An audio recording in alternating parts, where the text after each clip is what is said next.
All right, and we are live, and as you see, we have a special guest right here, Duke, Puppy. He's gonna watch some death match with us tonight. Yes, maybe. Yes, I love you too.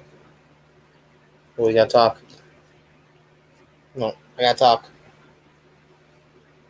So, unfortunately, I messed up a little bit originally. However, uh, we are now live, back like normal. ICW No Holds Barred 47. Um, and it should be a good show, I think. Um,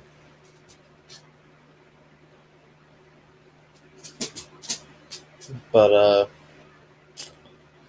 I kind of touched base on it a little bit, how I thought things were going to go originally. Now that we have an actual stream going up here, let me pull this back up, and we can break down the card a little bit before it starts here at 9.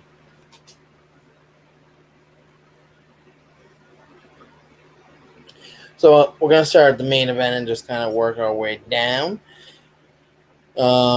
Main event, I think, is going to be an absolute banger. We got Cruel versus Hood versus Tank versus Abdul Kobayashi. If you've not seen Kobayashi's work, this man is a beast when it comes to deathmatch wrestling. I'm so happy to see him back in the U.S. again. It's going to be a great match. Cruel, glad to see him back from injury. This is going to be a tough one for Hoodfoot. I think he does absolutely have the potential to pull it out, but it certainly it's going to be a tough one for him to pull it out for sure. Then we got Dr. Redacted versus Tommy Vendetta. This one I'm very, very excited about, honestly, because I am on record in saying that I do not feel like Tommy Vendetta is a great deathmatch wrestler. Love the guy, very nice guy. However, when it comes to the deathmatch style, he just hasn't proven much to me. So I am very interested in seeing how he does in this match. And, Dr. Redacted, he's one of the best in the game right now when it comes to the deathmatch wrestling. So I am very, very interested in seeing if Tommy Vendetta can step up to the next level and, reach that Dr. Redacted level when it comes to deathmatch wrestling. The Legos and all that stuff, it just doesn't do it for me. So, I hope that he can take it to that next level that Doctor does, because Doctor is insane when it comes to deathmatch wrestling. Then we got the Rejects versus Lufisto and Mickey Knuckles. I'm very happy to see Lufisto back in the chains. It's been a couple months.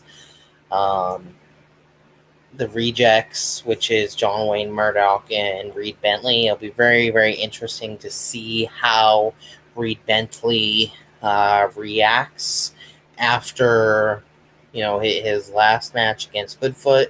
He won the title, then he lost the title. We'll call it the ICW screw job. So I'm very, very interested to see how he reacts to this match, to see if he plays ball, per se. Or if he basically says fuck you to Danny and does his own thing. Yeah, it'll be very, very interesting to see how that match goes about.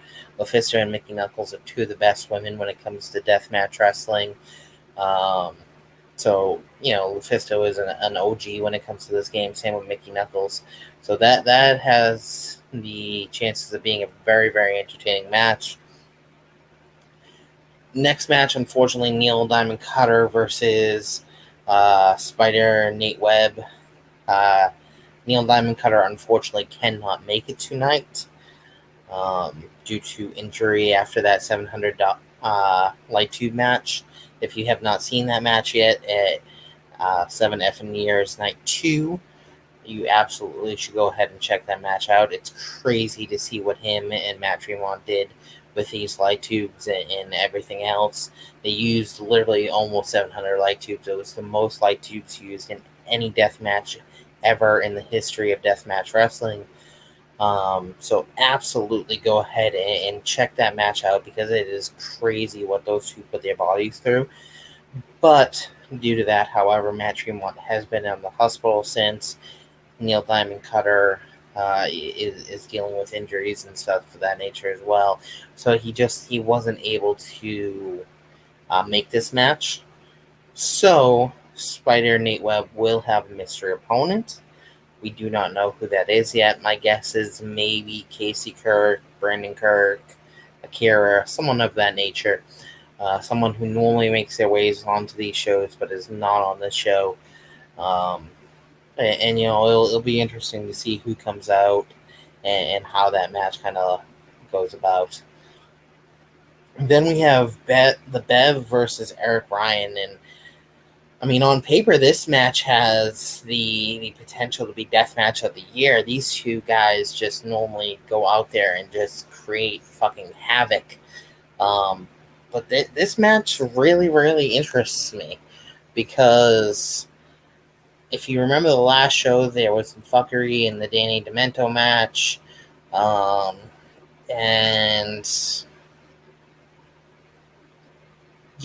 both of them being 440. I honestly, I would love as an FU to Danny to have one of them do the finger poke of doom. I don't know how many of you guys remember that. Um, it was a big thing with WCW.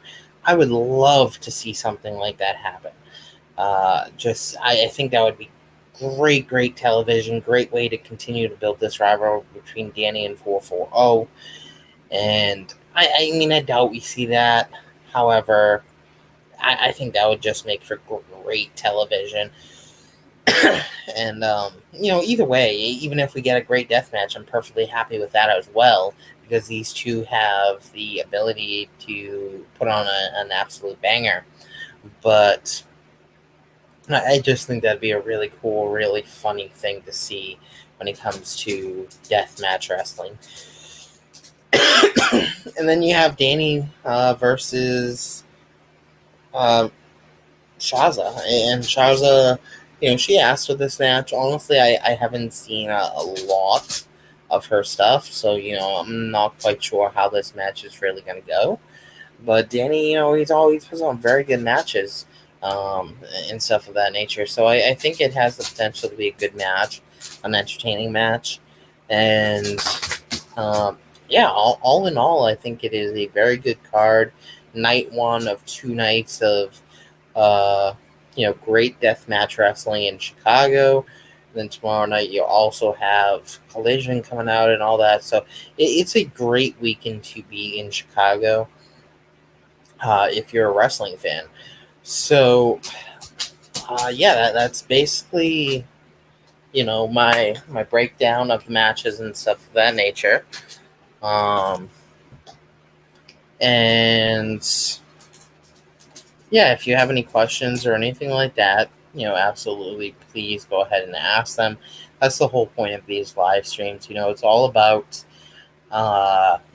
you guys asking questions, me answering them, us watching the shows together, talking about them.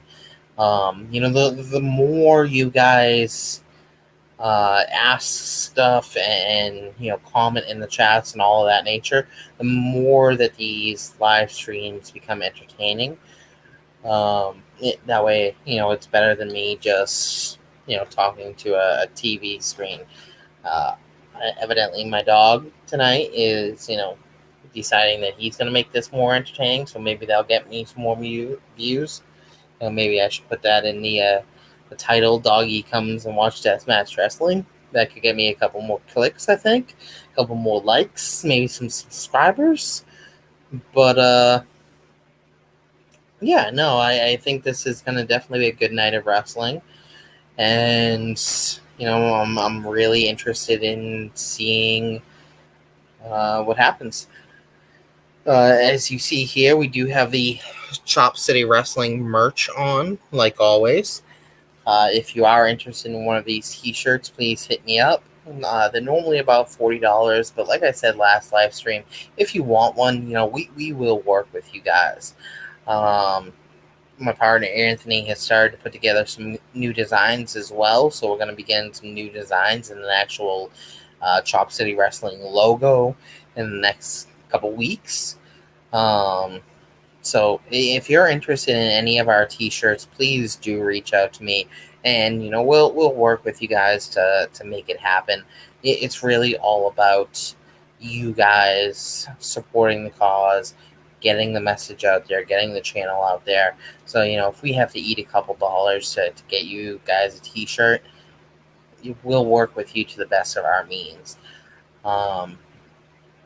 So yeah, definitely hit me up if you're interested in any of our T-shirts or anything of that nature.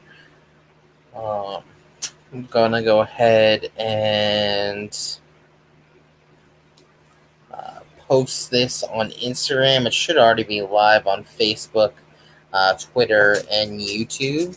But we're gonna go ahead and post it to Instagram. That way we can hopefully get those views as well.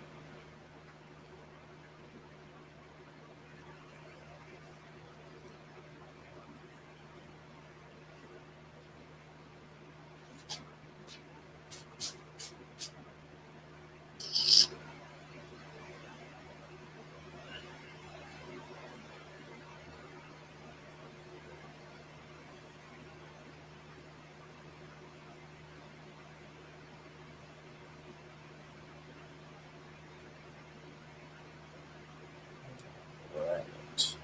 Share. Copy link.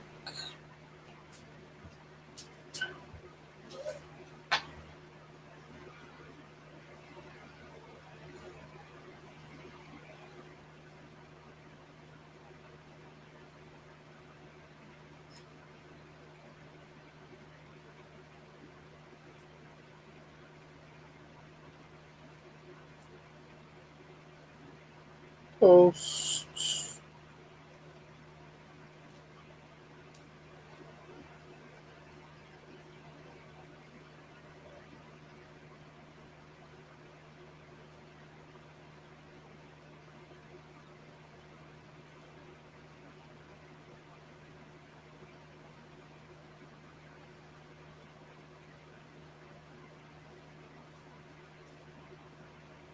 Alright, let's make sure that it actually is on Twitter as well, which we are. I can see here. Check Facebook. And we are live on Facebook as well. It's my first time using Facebook and Twitter as streaming platforms. Because StreamYard normally only allows it to one network unless you pay a little bit of money. But I went ahead and paid the money for this one to give it a try and see if it brings more users to the channel, more views to the video. So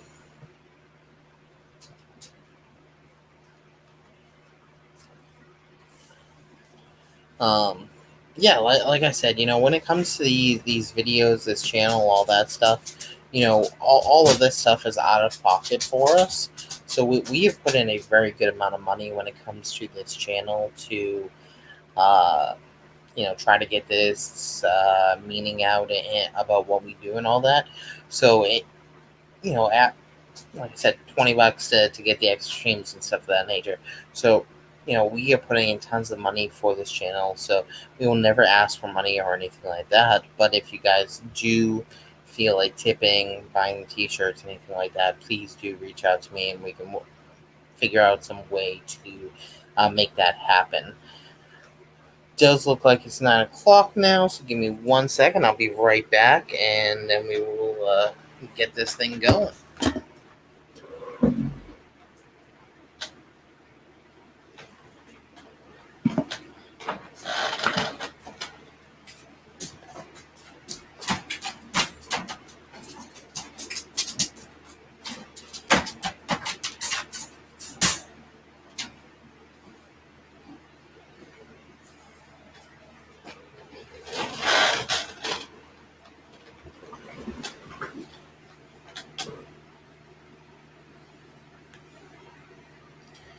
All right, streaming. ICW.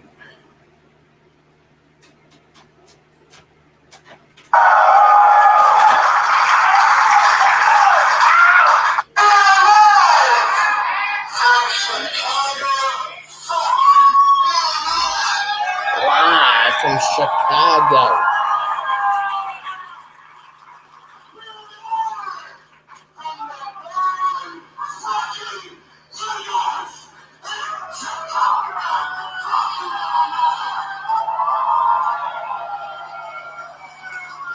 Danny coming out doing his thing like always, one of the best in the game.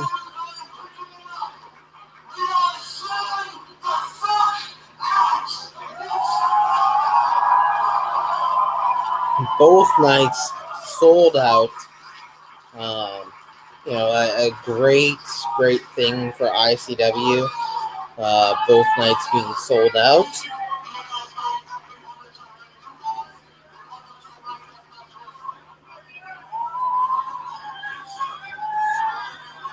Please, if you do have the link to this, please put it on your Facebook, put it on your Instagram, put it on Twitter, whatever you guys got. Get that fucking link out. That way, the more the merrier when it comes to these streams. So please go ahead and get that link out.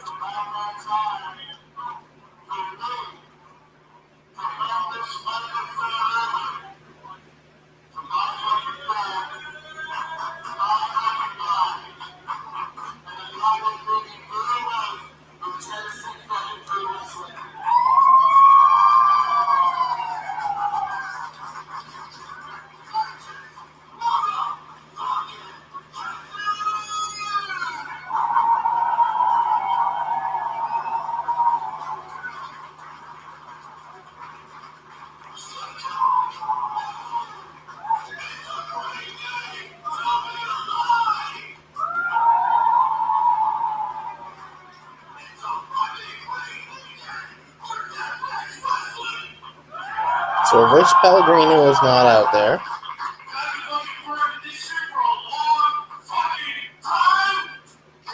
Maybe he just couldn't make it.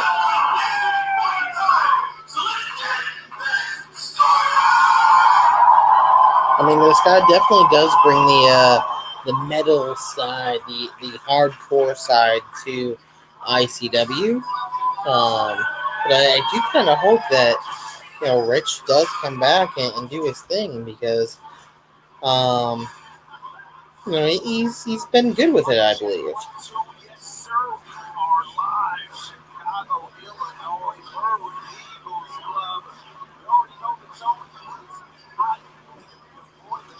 Judging by the big ass Legos in the ring, I'm guessing we're starting off with a Tommy Vendetta match. Oh no, Spider Nate Webb. Okay. So, you know what? We got the Bocce boys up there. We got Middens. All of them right up there near that hard game.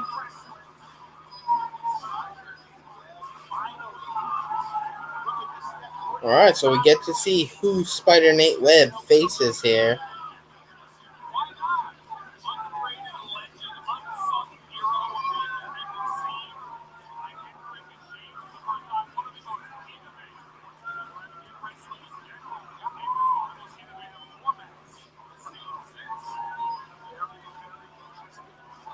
I haven't seen much of Spider Nate Webb. I mean, I've seen a couple of his matches.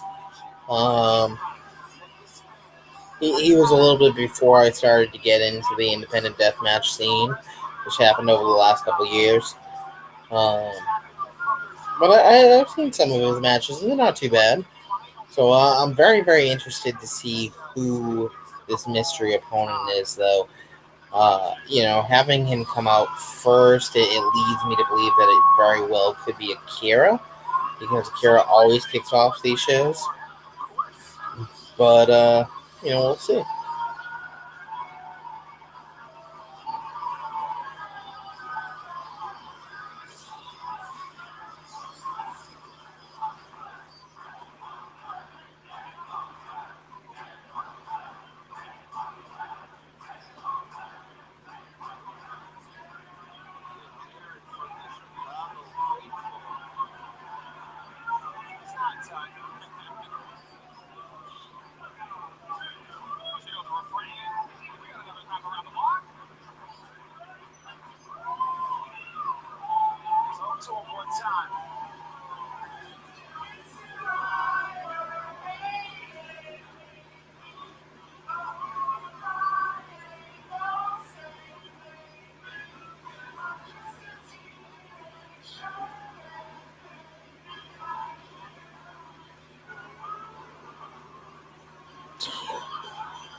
All right, let's see who we get here.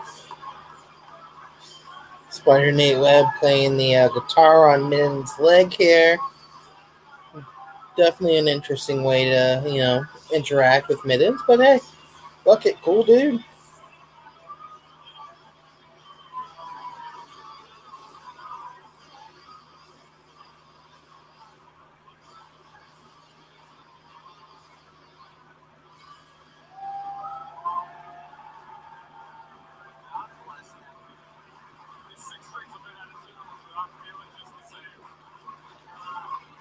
We got the struggles back on the announce table. That's a good thing.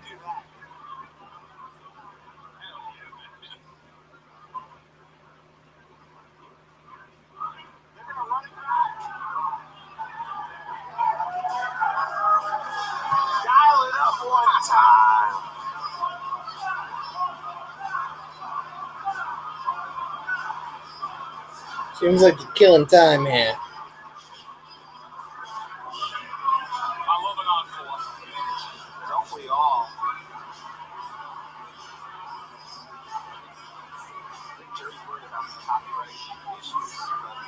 What's up, Wayne? Hope your kid's baseball game went good. Thank you for making it on for sure. I hope you enjoyed. I know you said last time that you enjoyed this when I saw you at GCW. So I hope you enjoy yourself tonight.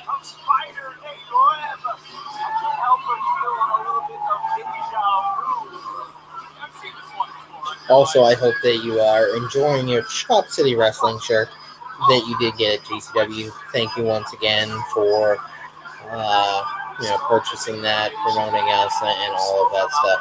It means a lot to me. So thank you very much for that.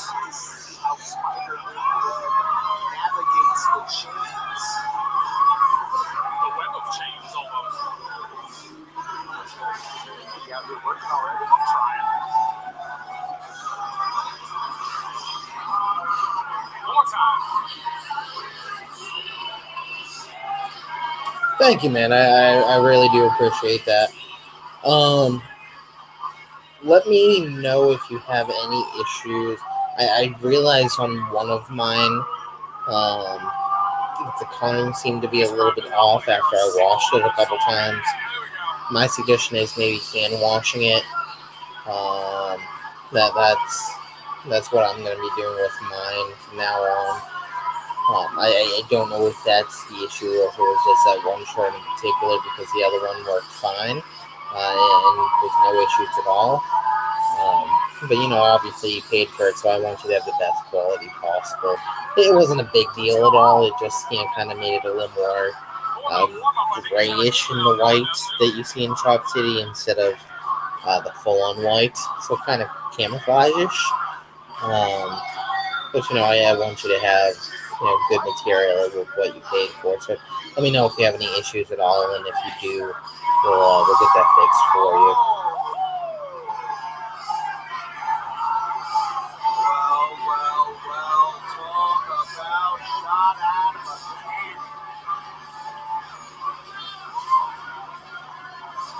Is Tommy Vendetta having 2 matches tonight?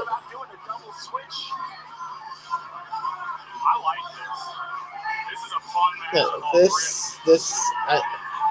are they doing a mystery opponent for Doctor? I'm a little bit confused here because Tommy Vendetta was supposed to fight Doctor Redacted tonight. So I'm a little bit confused here of what exactly is going on when it comes to this match. I mean, like I said, it makes sense. The Legos were in the ring. I initially thought Tommy Vendetta, but he's supposed to fight Dr. Redacted tonight.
This is definitely different.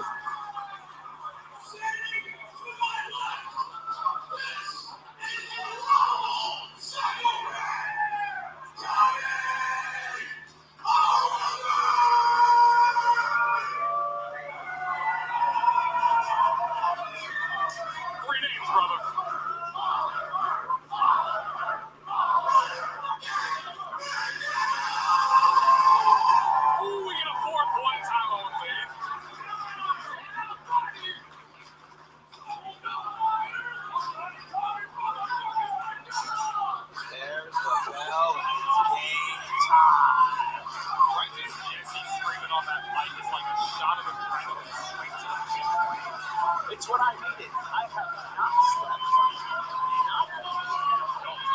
It's game time. And we're kicking off. So I don't know. Are we seeing, like I said, 2 Tommy Vendetta matches tonight? Or could Dr. Redacted not make it? Is Dr. Redacted having another mystery opponent now? I'm not really sure, honestly. I'm not really sure what's going on.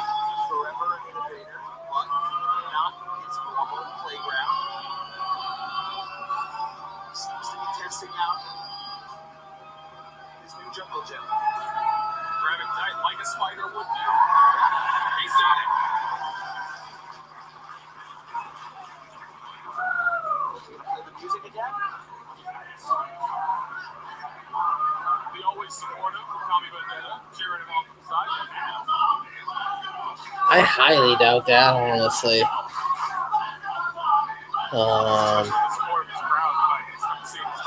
Darren's never really had a match. So I highly doubt that Darren is going to wrestle Dr. Redacted of all fucking people. I mean, you never know. I'm trying to Google right now to see if maybe Dr. Redacted was hurt or couldn't make it. Checking Twitter.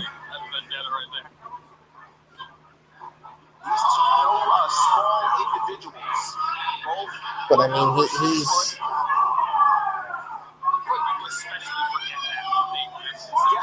he's in the building from what I see here because his girlfriend's in the building. I'm looking at a tweet from her right now, an hour ago, saying to buy Dr. Redacted merch if you're in the building. So he's definitely in the building. It must be a Danny switcheroo, and honestly, I'm not too crazy about it. If I'm being, honest here, I feel like this was the type of match that Tommy needed to prove himself as a top tier deathmatch wrestler. And don't get me wrong, Nate Webb is good, but nowadays, when it comes to deathmatch wrestling, he is nowhere on the tier of Dr. Redacted. So it's a little bit disappointing. Did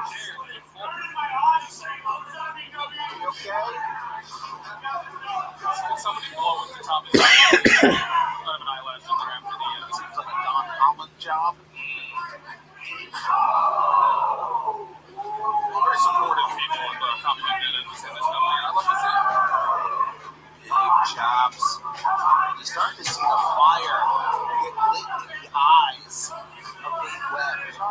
It was all fun and games, all sing-alongs and air guitars, and now all of a sudden, a couple chops and a feel into the third row, and now we want to fight.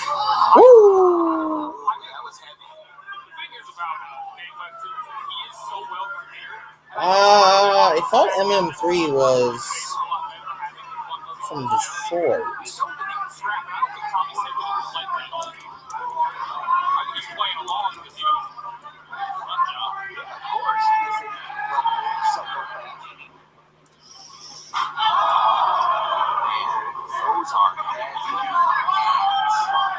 Yeah, he's from Michigan. Built America. So I'm not really sure, honestly, what exactly is going on here. There's not really padding here. I believe there's a mark down. That's pretty much I don't know. just hardwood floor. I mean, still will be a great match. Just hopefully Dr. Redacted's on the card. And, I'm a little disappointed in it because, I just don't feel like this is the type of match that is going to propel Tommy Vendetta to that next level.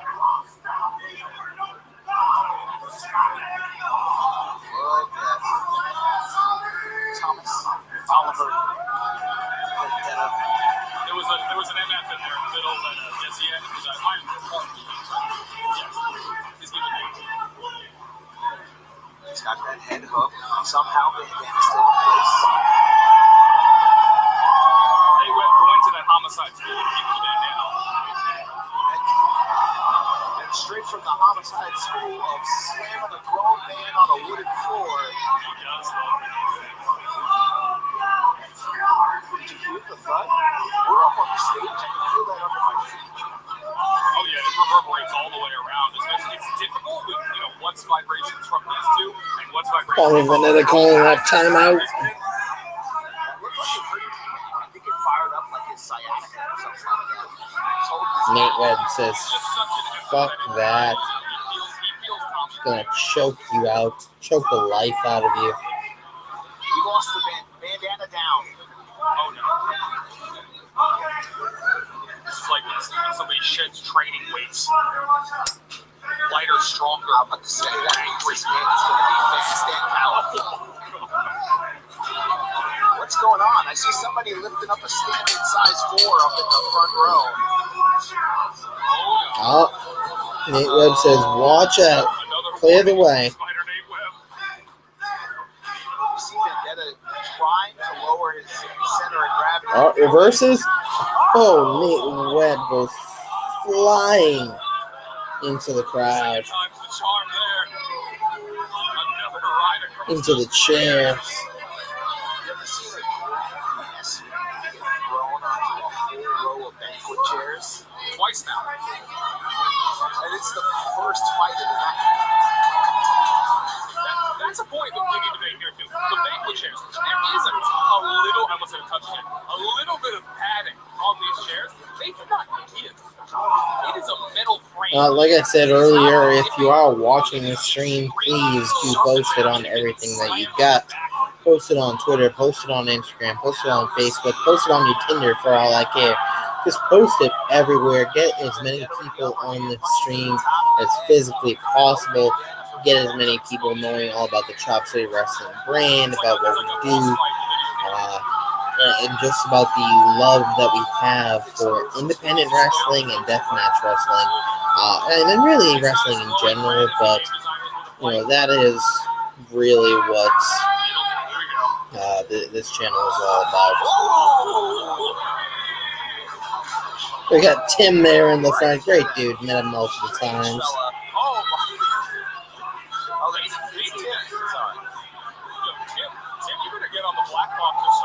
That's all they're talking about right now.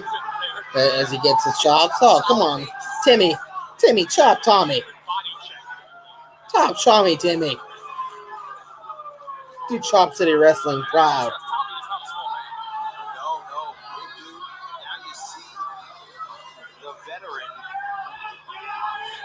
Is he choking him with a chair? Might as well. What was there, ring ropes? I don't know. I've seen What is that? Do a lot of crazy things with a chair. Is it bigger? I haven't. I mean, it doesn't look much bigger. Maybe it's just the angle of everything. I mean, it looks pretty close. They've done this venue before, so they've done death matches here before.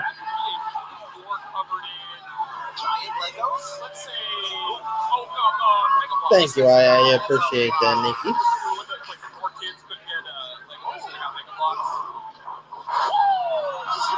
It is, yeah. I'd like to try to get to an ICW show again soon.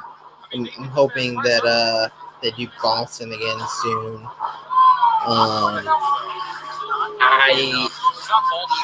I'd like to get to the 50th. I don't know if I'm going to be able to make it, though. Worst case, I do plan on being at one of those two shows at the Hard Power one this year that they're doing towards the end of the year. More than likely the December one, but I definitely do plan on being at one of those shows if at all possible. That was a lot of torque on it was just a hand. And again, Tommy is like Speaking of good crowds, though, Wayne, what did you think about the new venue for GCW? I know we talked about it a little bit when we met, but what did you think about it? I liked it, but hold on, we got the 3 count here. Tommy Vendetta wins, and it was a short match. There wasn't really any death match or anything like that. So, maybe he does do 2 matches tonight. Maybe this is the way of showing him being the Iron Man of deathmatch wrestling. But yeah, what did you think about the new GCW venue? I didn't hate it. The one thing I really did dislike, though, was the fact that you could not be towards the entranceway and be close to the ring. Like, at the Showboat, you could get GA, and you could be right next to the ring and still be right at the entranceway. And I loved that about the Showboat. You just don't have that ability anymore when it comes to this new venue, unless they change it up, which maybe they do. But that was my one gripe about it. Was it changed the feeling of the show completely for me. Still a great show, still a great crowd, but it definitely did change the atmosphere for me.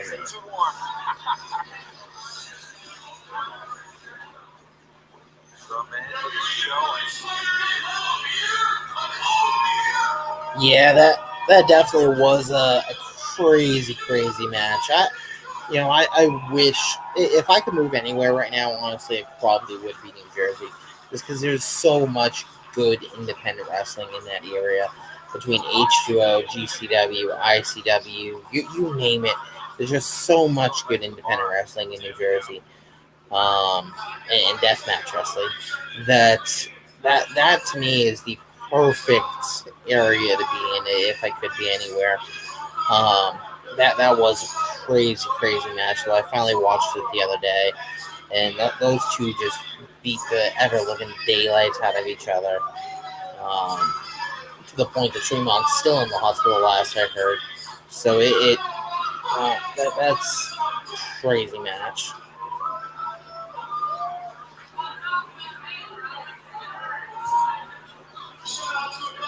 Yeah, I do like it. Like I said, I didn't really like the entrance ramp type thing, and like you said, it definitely does need some decorations. I mean, the posters on the wall look cool and stuff like that. I'm sure they're gonna take those down. Um, it needs to have that feel like the carousel one did. You know, that overhang and all that stuff, the colors, everything like that is what made the carousel run so perfect. So it needs to be something. I'd love for them to be able to convince the showboat to maybe allow them to paint it or something like that. I doubt that will happen.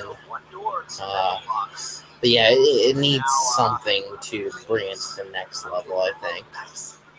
Let's say quintupled. Sure.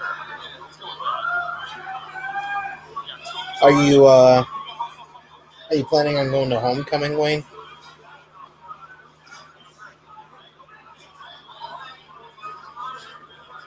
You're gonna want to join the conversation using that hashtag 47.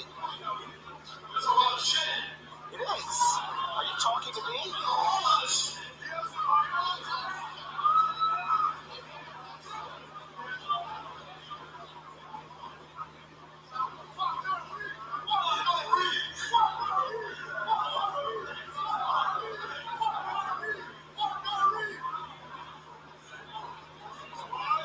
Shout out the Bocce Boys, by the way. Helping us out here. Of course. I felt like I left them out last show, and I want to right that wrong.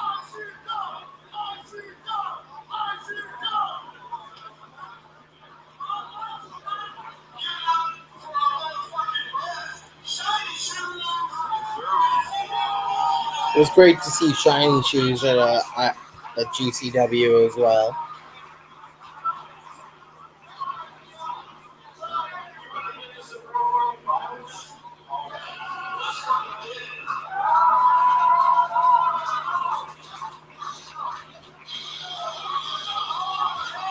Yeah, I expected they weren't going to be staying out that long. I would have loved for them to auction those off, or honestly, or sell them or something like that. I probably would have bought one of them if they had done that. But nothing yet. Hard to sneak that man in anywhere, but we've managed to here in Chicago. So Satu Jin. So we must be having redacted Satu? Because Satu is not on the card at all.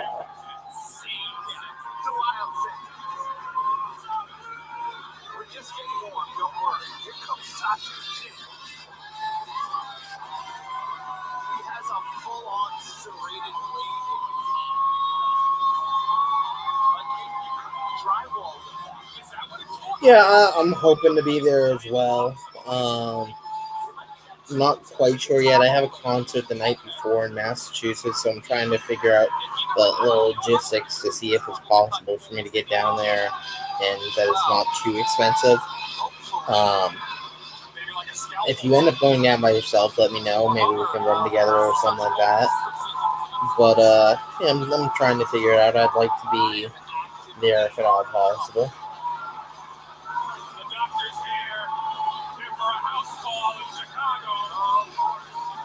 Okay, so we get Dr. Redacted versus Satu, which, I mean, I like the matchup. I guess I don't fully understand why. I mean, you have Casey Kirk in town, you have Brandon Kirk in town, a couple other people in town for tomorrow night's show. That you very easily could have put one of them against Nate Webb and kept Doctor versus Tommy Vendetta, which would have propelled him to the next level, in my opinion. So I'm not really sure why you make this change to put Tommy Vendetta to a lesser deathmatch opponent, which is really, really what he needs at this point. I mean, this is going to be a great match. Doctor versus Satu. Both guys bring it like crazy. So that this will absolutely be an amazing match. Uh, Doctor, he's one of my favorite deathmatch wrestlers now. One of the nicest guys I've met as well. Every time I see him, say what's up, he says what's up. Great guy. Completely different than how he is in the ring, which is funny.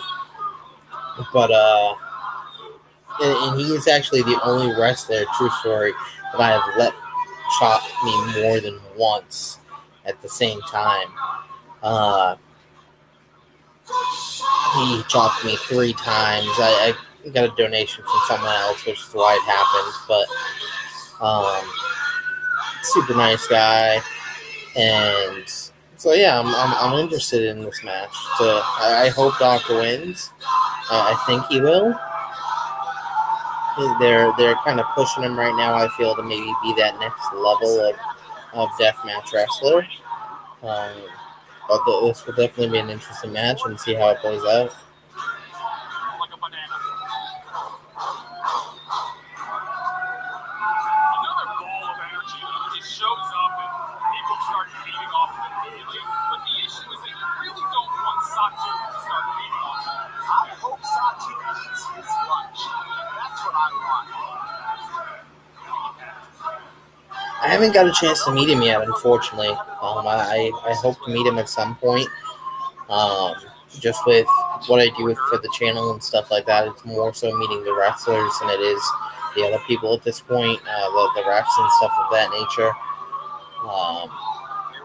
So I haven't got a chance to meet him yet, but I am running out of wrestlers, especially since that fucker, Matt Cardona, you know, won't chop me, even though I'm still trying to work on a couple things. I have some people that know him pretty well. That I'm trying to poke the bear at this point, honestly. Set up some sort of angle. I'll let that motherfucker put me through a table if he wants at this point. Anything for ratings and stuff of that nature, views of the channel. So if it can happen, I'm down to make it happen, even if I don't like the guy, even if I think he's a complete dick. Got him up on his shoulders. All right, we got some light tubes in play now. Satu Jin goes for the count, 2 count. That's right, a deathmatch. Had to get some light tubes here, even though they're looking a little short here. That could be because they're saving them for later in the card. Could also be that all 700 of them are already gone. Who knows?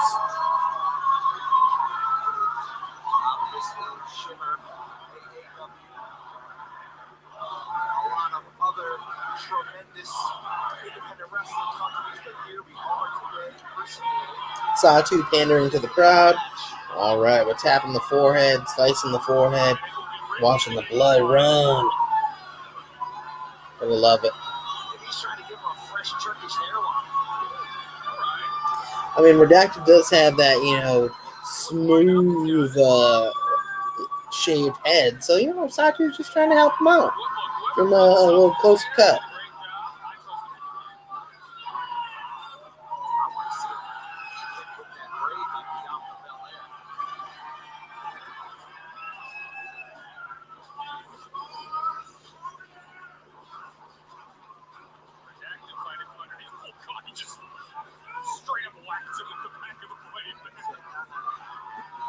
Couple more chops to the forehead.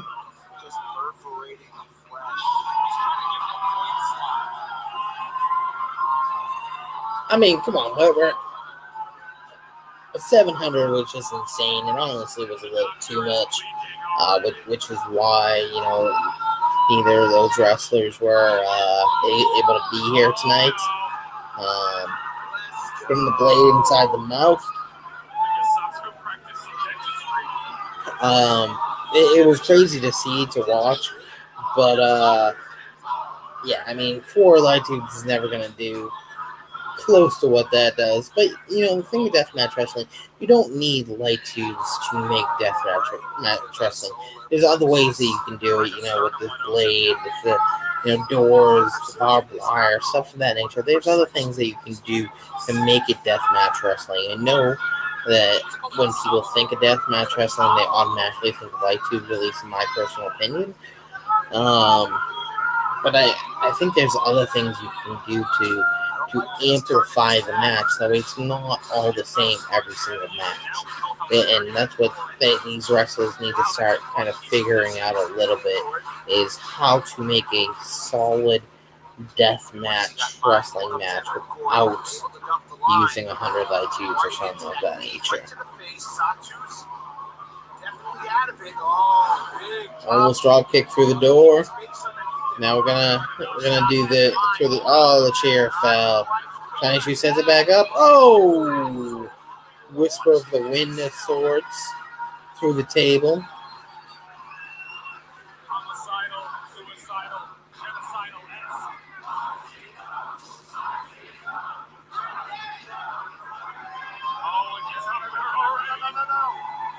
I agree. He does suck, yes. At the end of the day, though, he's still a big name. He's someone that I would love to get on the channel. Just the way that he went about things, it was not good. It was not classy at all. And then to, I don't know if you saw this, Wayne, but then to go ahead and chop someone else, like a week later when he got paid for it, instead of it going to charity, that just completely rubbed me the wrong way. Kind of, honestly, who knows? Maybe he was just doing it to do it, but in a way, it felt like a fuck you to me, honestly. And he probably wasn't thinking of that at all, but it's one of those rivalries at this point. I don't like the guy. I don't think the guy likes me. And if we could do something, not obviously a match, because I'm never going to be able to do a match, but if we could do something where I get in the ring with him, with some organization, I'm hoping one day to make something like that happen, because I think we have the potential to make something work there. I feel that would be good for me and good for him as well. So we'll see. One can only hope. If I want, I mean trouble. I am the one.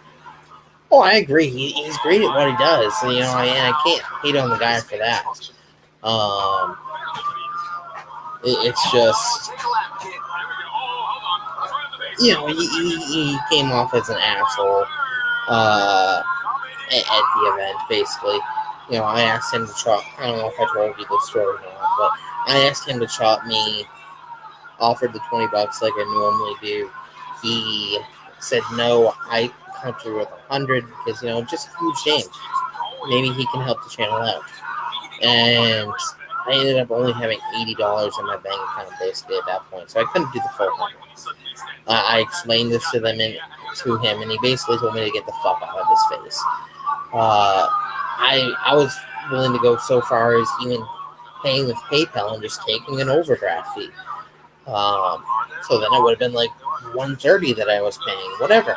And he just was a complete asshole about it. Told me that I was using charity to, pressure him into chopping me, which he could have asked any one of those wrestlers that were there that night, about me, and every single one of them would have told him that I'm 100% about what I say and what I do.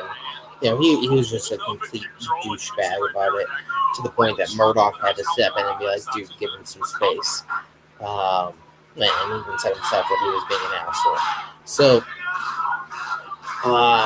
it came across all wrong. And then for him to go ahead and chop some other dude a week later when that other dude is paying him instead of it going to charity, it's not a good look at all for him. But what he does as a wrestler, great heel. But in person, he takes the game too personally, I think, at this point.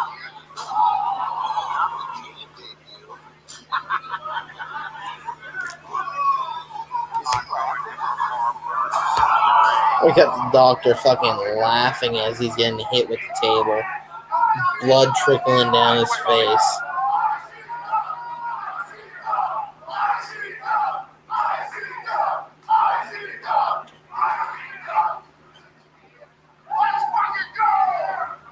Oh my God, are we finally getting back on the ring?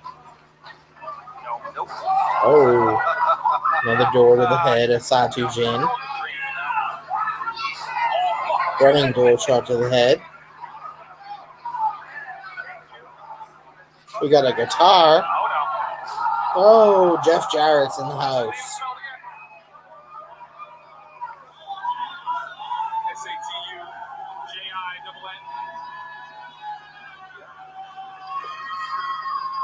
I love it when I make the joke and then the announcers make a joke 30 seconds later that's the same fucking joke I just made. Maybe I should be an announcer.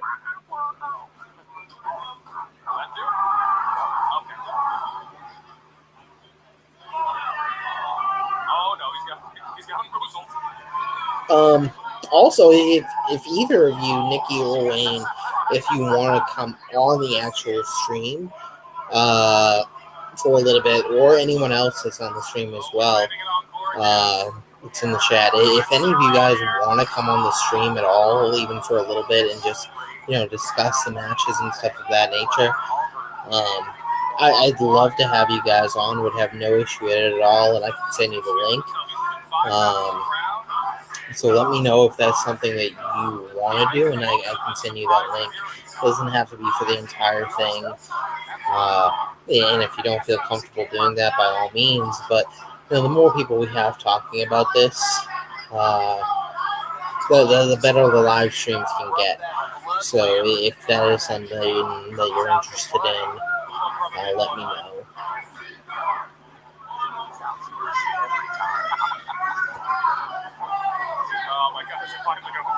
I agree. He definitely is one of the top 2 or 3 most complete deathmatch wrestlers right now. He can do those high flying spots. He can do the deathmatch spots. He can do the technical wrestling. The guy is a complete package, really. Outside of him, the only one I could really think of that's in the same level right now, it's maybe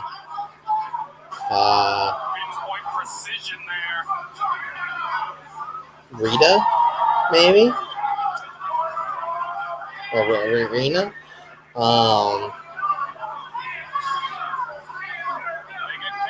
Maybe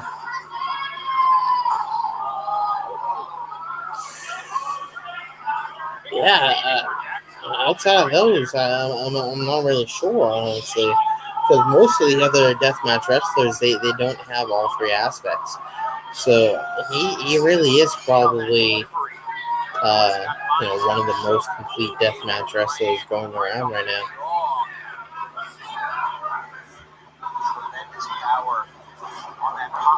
Oh, that was a bad idea.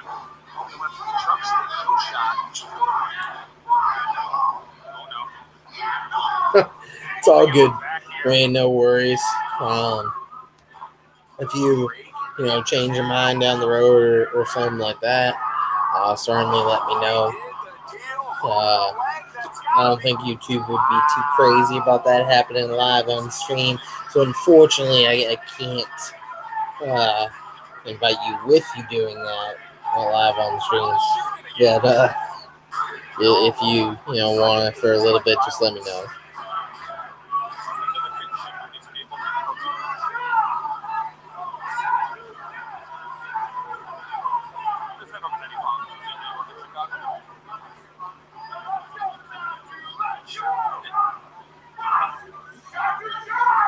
It's the second city for Shots fired. Down.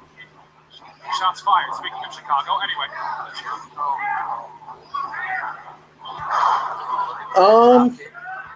He doesn't really have the high flyingness to me.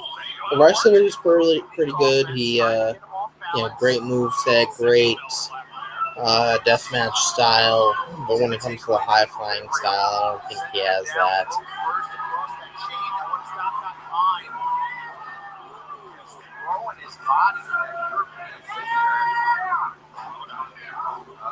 Dr. Redacted setting up a chair in the middle of the ring. We got a couple light tubes pressed against Satu's back. And that fucked up. See, that is the one issue with Doctor is that sometimes his ideas are just so out there that on paper they seem really, really good, but it's just hard to complete them like that one. Frog splash off the top rope from Doctor. Picks back up the light tube. Now we got 3. Now we got 4. Lays him across the chest of Satu Jin. Back up to the top rope. We're going to see the frog splash off the top onto the light tubes.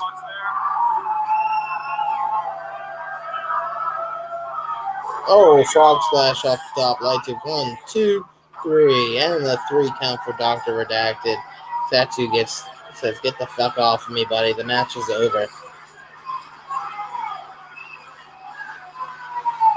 I mean, it was a good match, yes. It just... I was hoping for a little more that I feel like Tommy versus Redacted could have done, because I felt like Redacted could have brought Tommy to that next level.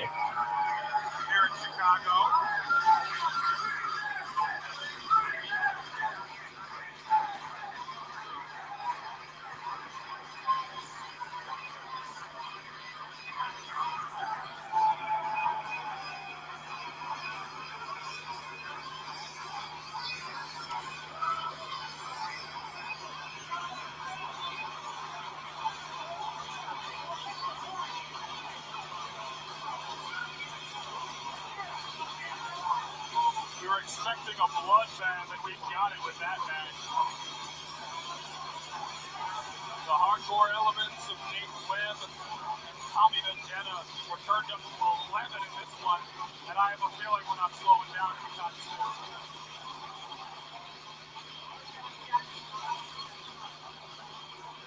The ICW shop is locked and loaded. We've got t-shirts, we've got hoodies, we've got hats, we've got fight use size weapons, size 8x10 photos, the award-winning ICW NHB trading cards, one-of-one items, and so much more. ICW NoHoldBarred.com. Buy the merch. Buy the merch. Buy the merch.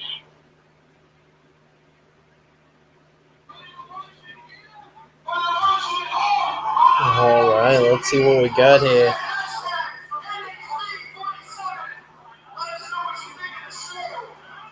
Been an okay show so far. Not amazing, not terrible.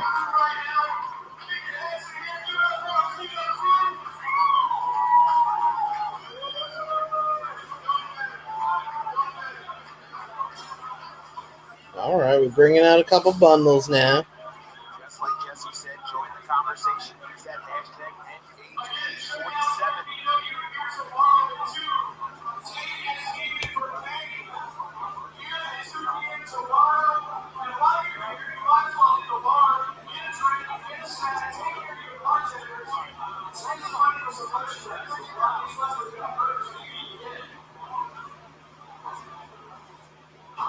The sultry and informative tones of Righteous Jesse. At Righteous Jesse on Twitter, he just got it back.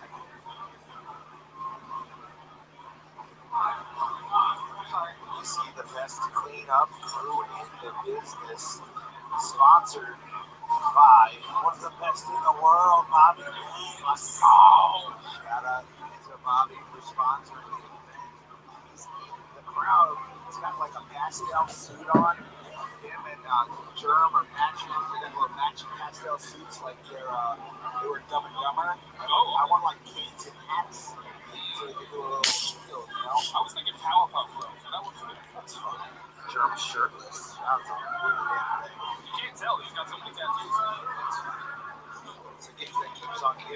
Man, Mittens just has a life. That dude is at every deathmatch show. Gotta love his life. Or is there still time? The police officer overseeing the festivities had a smile on his face. I think we would see. I think we see Danny next, honestly, unless there's a mystery match that we don't know about. I think Bev Ryan, unless they do that finger poke of doom like I talked about, that I hope they do. I would love to see that. I think that would make great television.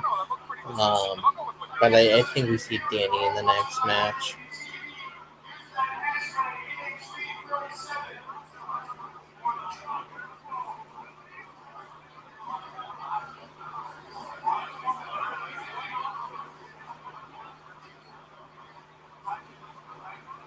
I mean, it is a lot of light tubes though for a Danny match, so probably is the Eric Ryan versus Bev match.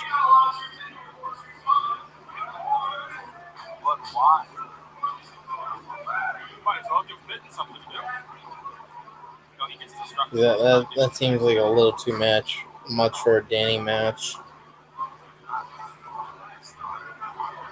God bless Mike.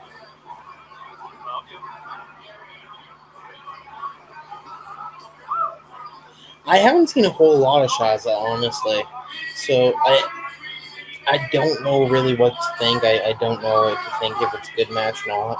I know she asked for the match, but I don't really know what to think when it comes to it.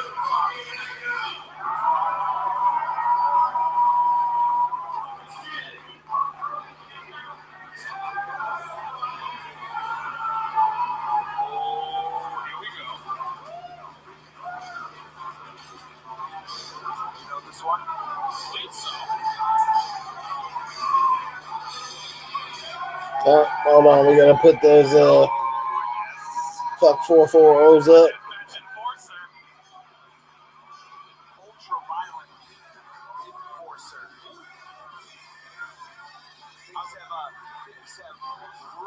So we do get the Bev versus Eric Ryan next.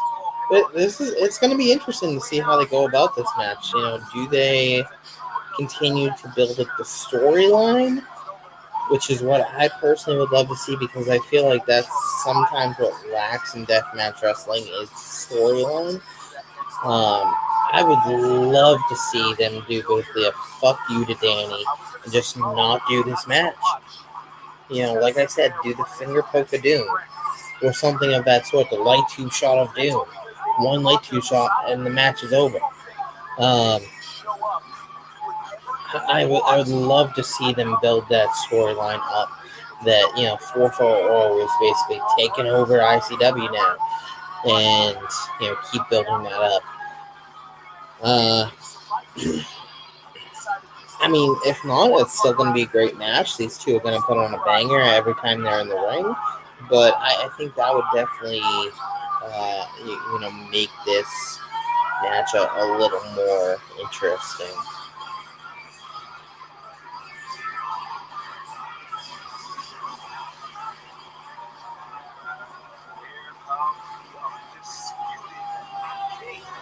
Well, once again, we're gonna put the fuck 440 up.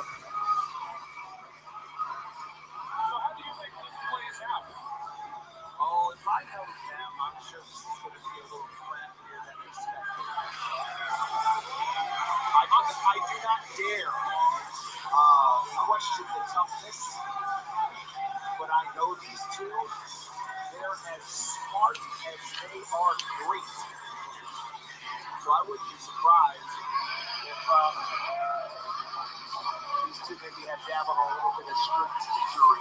Oh, see, once again, the announcer's talking about exactly what I talked about. These two buddies. What if they have some sort of strategy? What if they plan some out as a fuck you? Like would that surprise anyone? Wouldn't surprise me.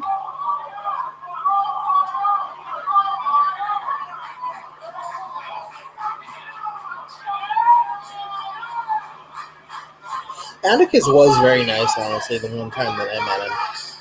He was super nice, so I can't hate on him just as a character in wrestling. Don't like him.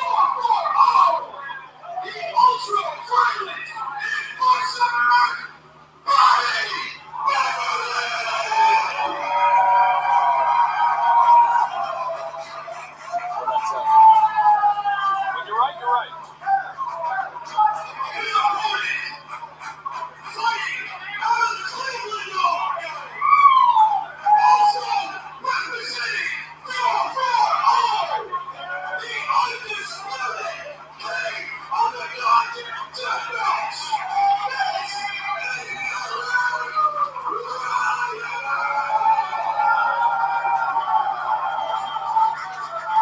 Alright, let's see what will happen here.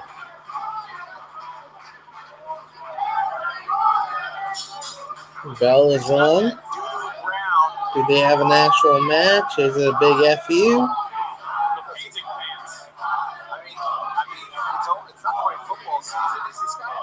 Crowd is chanting both these guys.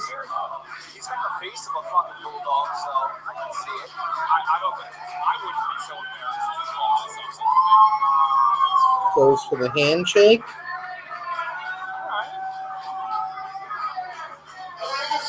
Oh, here we go. Just to make sure that you guys don't do my finger on the curve or whatever, you're number one contender in Tennessee. Unless you lose to Eric Ryan. You love to see it. Right now, there's the number one contender in Tennessee.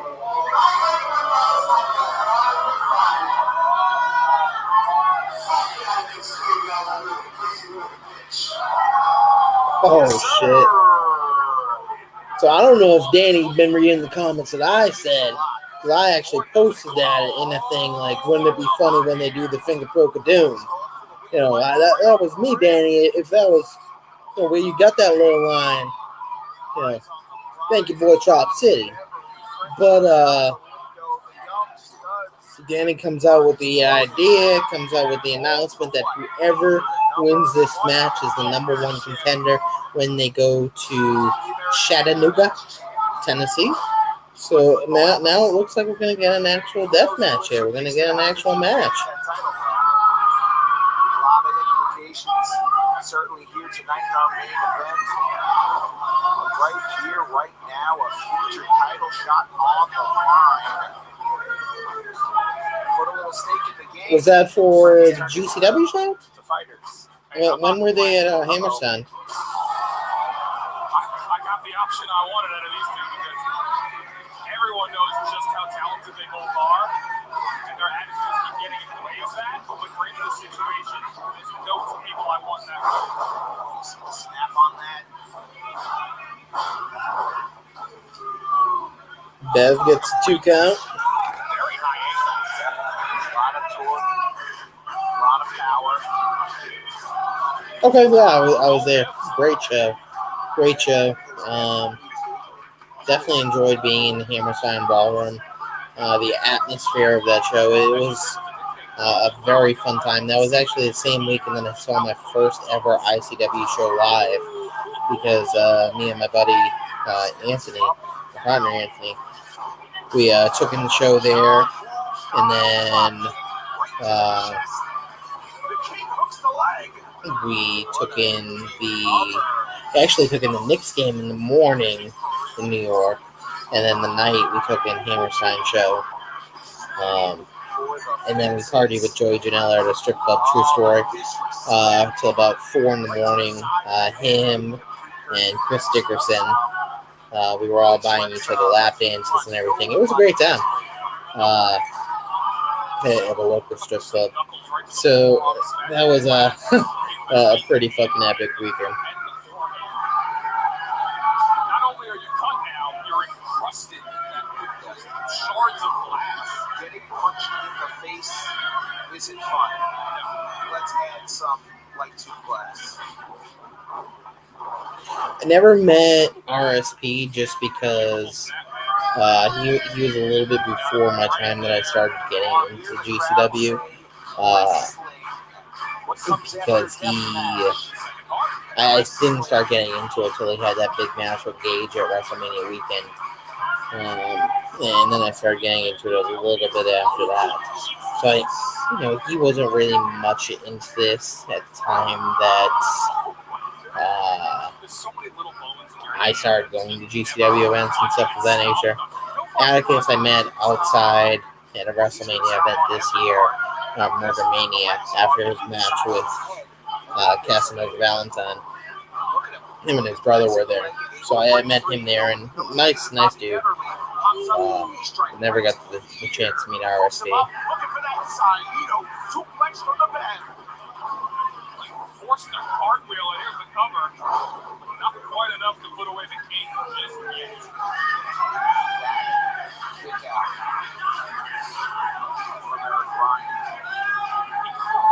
Hey, thanks for jumping on. I know the death match style's a little out of your realm, but thank you for jumping on, man. If you want to actually join the stream, I know you normally do it with Wrestling with Savage. Feel free to let me know, and I can send you the link. Wouldn't mind having you on at all. And if you do want to watch the show, let me know as well. Shoot me a DM, and I can send you my login credentials to IWTV. That way you can actually watch the show if you do decide to. Just let me know, man. Thank you for joining and coming on. Bobby Beverly here, and he might have to if he wants that title shot in Chattanooga. Tons of light tube bundles getting thrown into the face of the Bev from Eric Ryan. Here comes the king.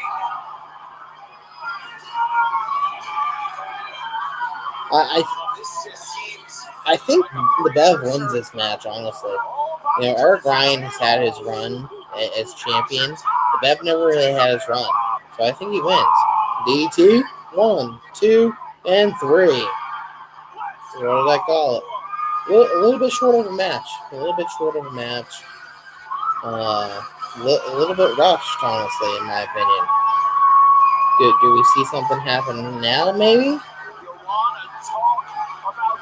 This match had the build-up, the potential to be death match of the year, and it was a good match, but not nearly what these two guys can do. Absolutely covered in a film of white dust, poison, gas, flash shards of blood. Oh shit, man! You're in Germany? I didn't know that. Yeah, all right. I get you being a little bit tired then.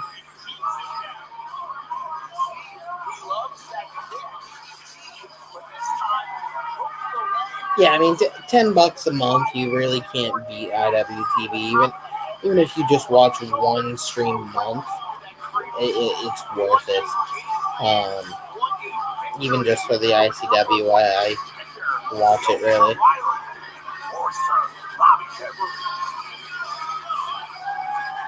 Whenever Eric Ryan gains hold his consciousness back, I'm sure he'll also appreciate what Bobby just did right there.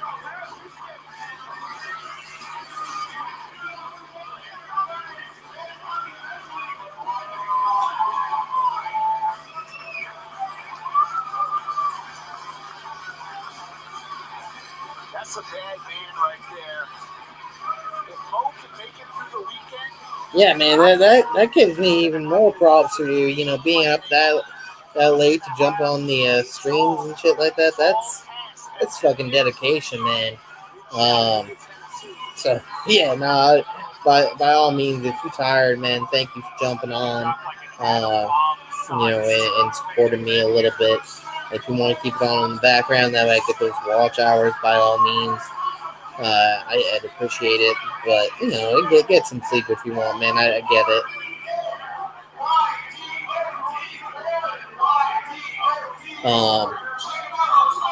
Speaking of the watch hours, though,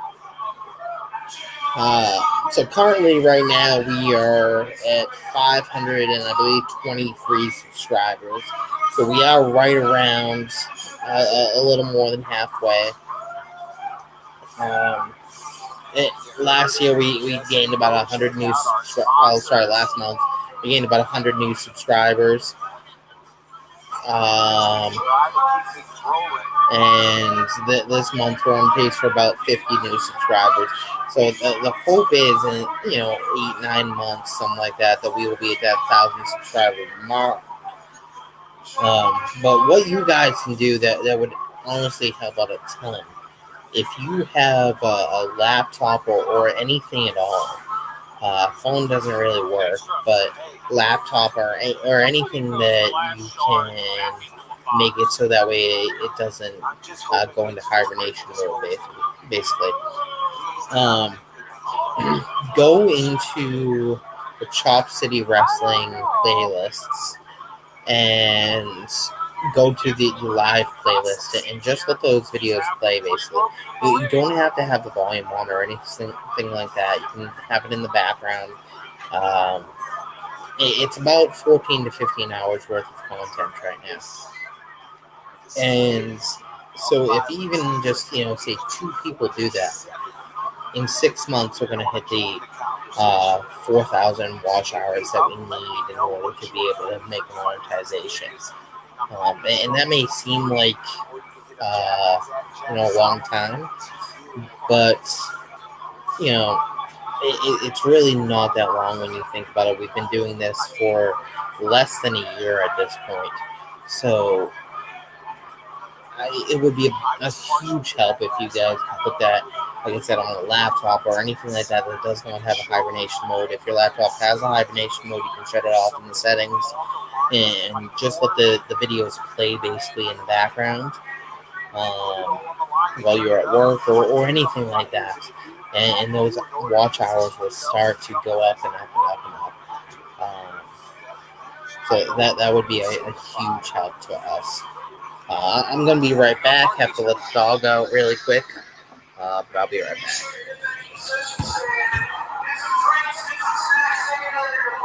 You guys can check out all the cool merch. We got Danny versus Casey here. We got Nick Gage over here. We got the first ever ICW show I went to over there. John Wayne Murdoch. You name it. We got the Boyhood Dream over here for Little WWK.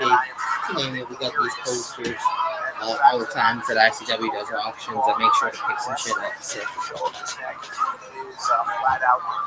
wasn't sure if we were going to make it. We did. I got to be honest with you. They were, Righteous Jesse was talking about Bev and Eric Ryan and where they're from. They came from multiple towns in Ohio. Having driven through what feels like the entirety of Ohio, I can confirm there is nothing there. There's no reason for you to go. Ohio's a wide code. There's just so much there. There's so much Ohio. And for nothing. For what? Fuck a Buckeye, I'll tell you that.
of 2020. That's three years ago. Was it Deathmatch Driving?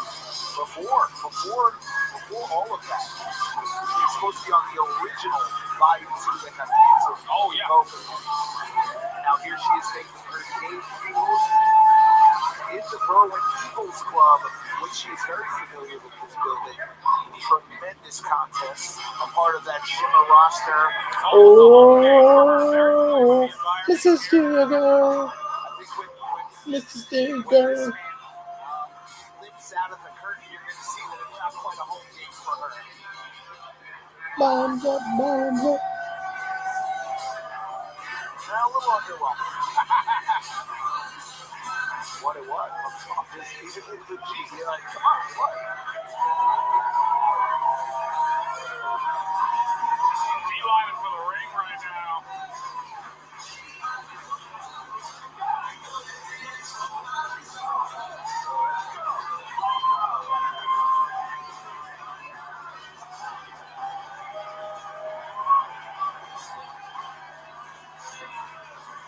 As Jesse mentioned, these two have gone to war once before. And expect the unexpected at our second show. And it was certainly a spectacle.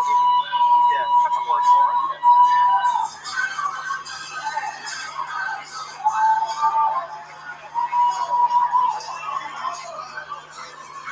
Did he get in the ring? This match is definitely going to be interesting to me. That'll be the first time he's ever just listened straight up. Find out what happens. Look who's standing in the middle of the ring with a microphone. So. Yeah, Danny fucking listens. Let's see what Danny has to say here.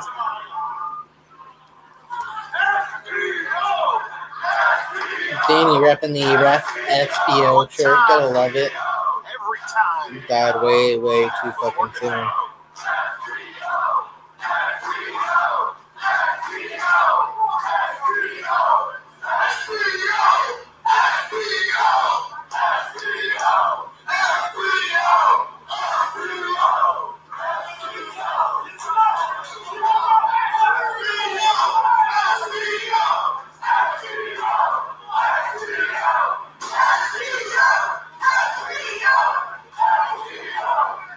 Got the crowd chanting it.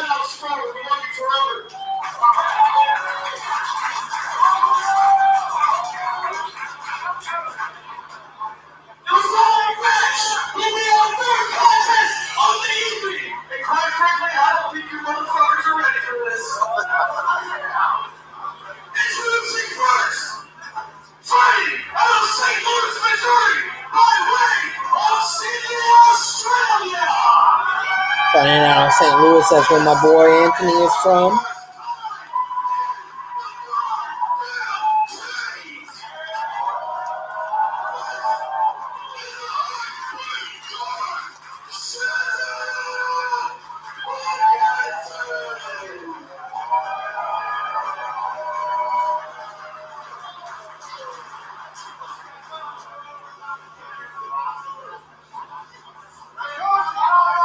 And who's this?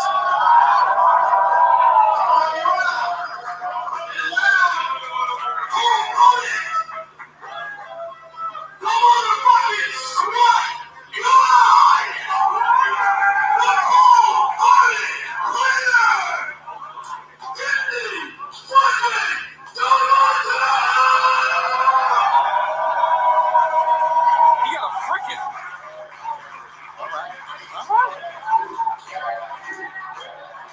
Jesse, strike one. Don't give Danny the microphone.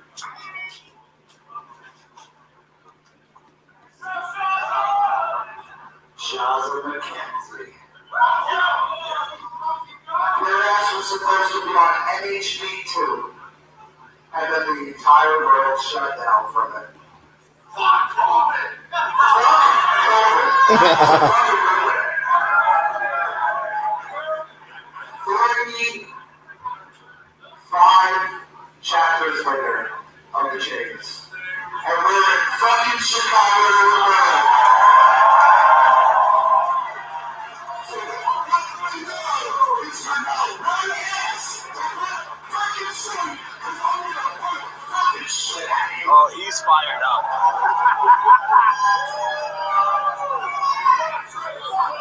Broke the mic. That's it. It's okay. Just yell at him.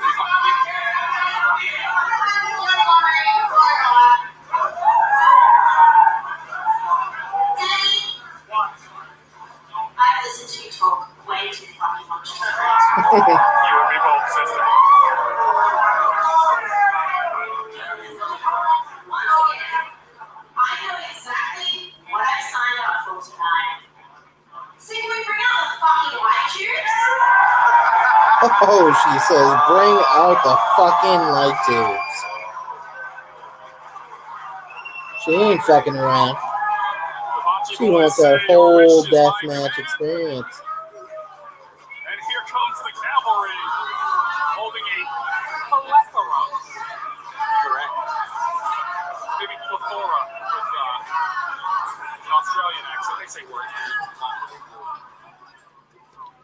So, as they get this, all ready, all the fuckery going into the ring,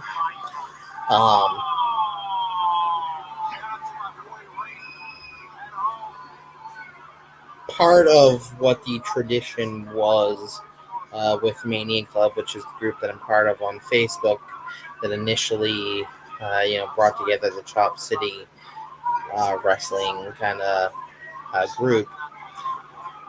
One of our traditions was that whenever we had our tailgates, whenever we had our get-togethers, that we would do a shot of Fireball. And this would basically, kind of show the fire that was in Connor, the fire that was in his life, the fight, all of that. And it just keeps us going towards that next level to continue to contribute, continue to donate our time, our money, our energy to fight what he went through. So, a little tradition I'd like to start whenever I have these live streams. I'm going to go ahead and continue that tradition for Connor the Crusher. So, you see me drinking this? That's right.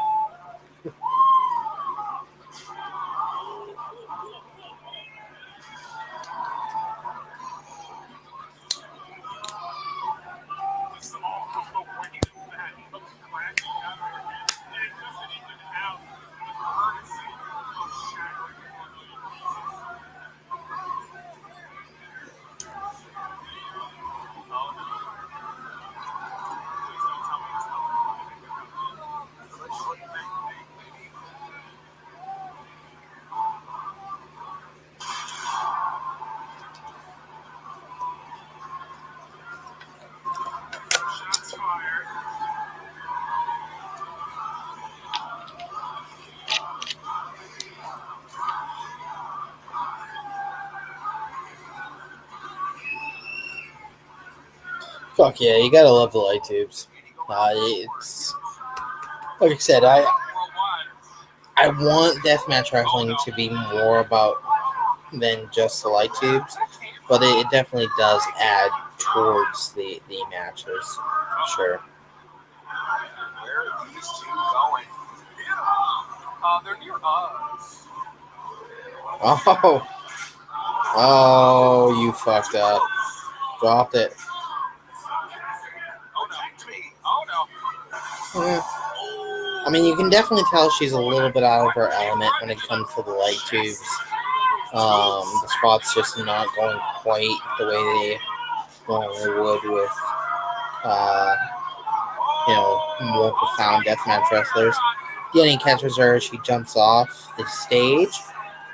Oh, into the Coke can board door. Minimal give.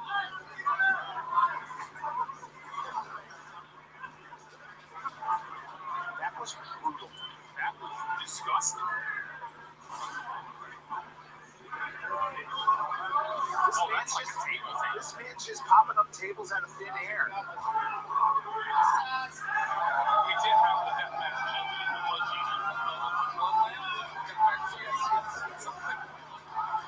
It's been a long day, folks. I'm sorry. I mean, the thing with those though is just like a light tube. I feel like it happens so quickly that you don't feel it as much. I mean, sure, it definitely it hurts. You know, this is real wrestling. That's why we love it, because it's real, it's brutal. This isn't fake shit. But I feel like those bats happen so quickly that you probably don't hurt as much as say you were playing with it or some of that nature. Oh my goodness! Oh, frog splash to the table. That was an amazing spot right there.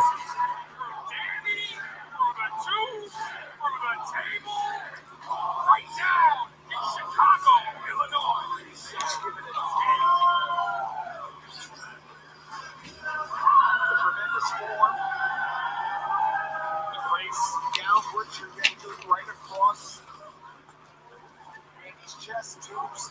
Through the table. Phenomenal. Can't get better than that. Season pro move right there. Yeah, very much so. She's been doing this the whole time. Veteran of the game. Just a little new to this ultraviolet one. Ooh, you'll have to see it. She's done that a couple times. Oh no. One. Multiple light tube shots. It's a tough one. You got that one. That one we agree on.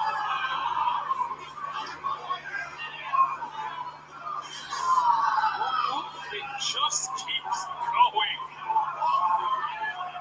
Are we going to get to 10? I hope so. Was that 5? I'm not entirely sure. I don't know what day of the week it is. Holy shit, the day of the week. I don't know.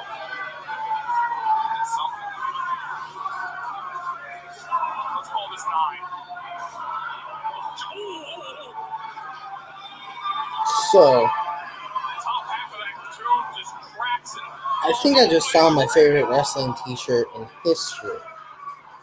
across the knee. Sent crashing Let me see if I can open up this link. And just like that, D'Amato's back on top. So, Brandon Kirk posted this a couple days ago. And this may very well be my favorite wrestling shirt in history. I'm going to have to message him right now and order one.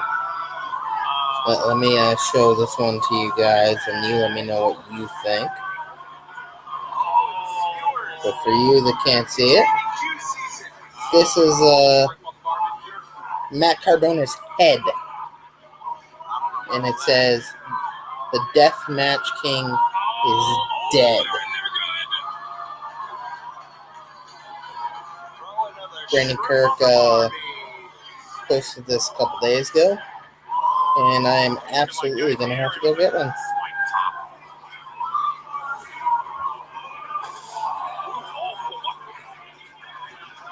That didn't sound like light tubes. That sounded like you broke your mom's face.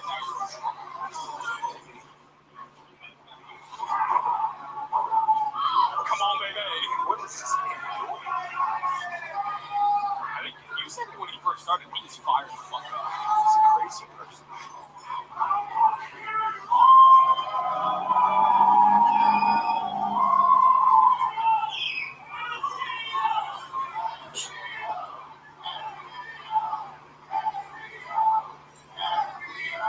You've been notified that the day of the week is in fact Friday. That's it.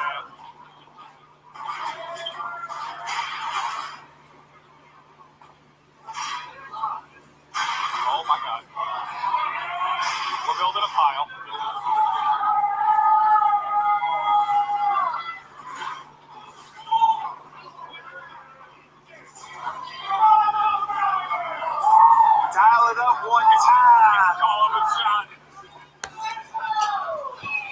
Danny setting up the chairs. Powerbomb. Slits out. Got the suplex into the chairs instead. 2 count.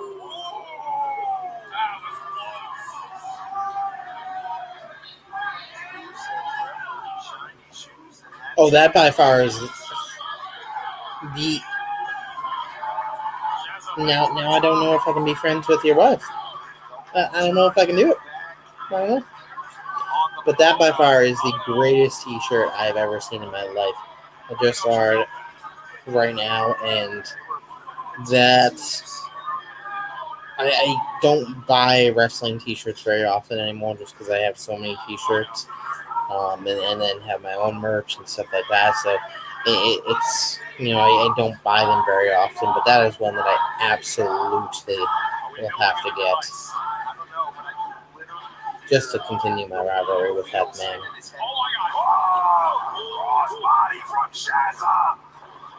The worst part for me is that Brandon Kirk, who I always say fuck the Kirk to, made it, but I still gotta get one of those.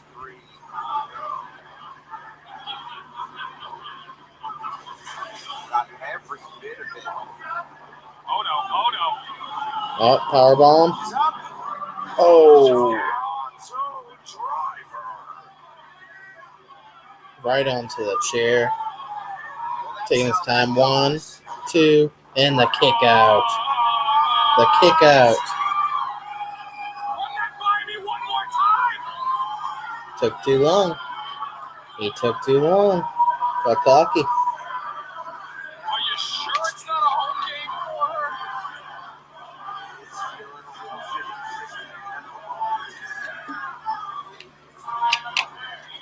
Maybe Danny has to do the same thing, but maybe a little higher. That's a good strategy. I've heard that usually works. What's he trying to set up? Well, now he's setting up multiple chairs here. We're going for the cycle driver, fuck your life. He's always stealing stuff. What are you doing? Sturdy structure here too.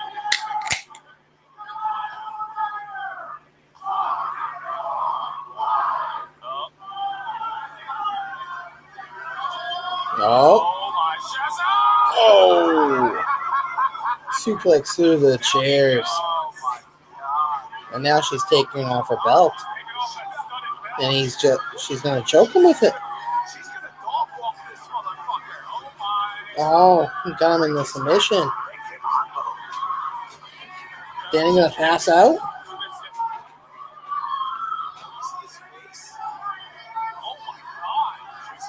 It's over. It's over.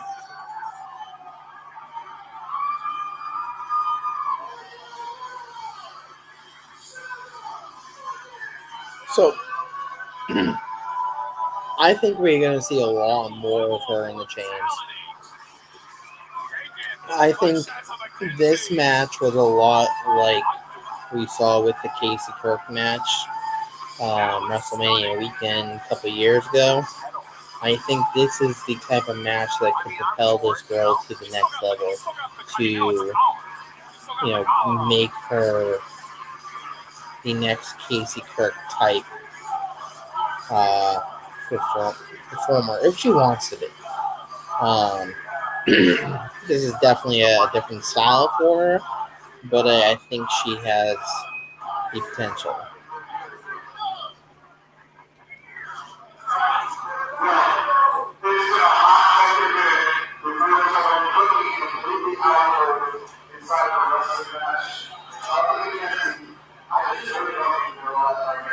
This man is talking just.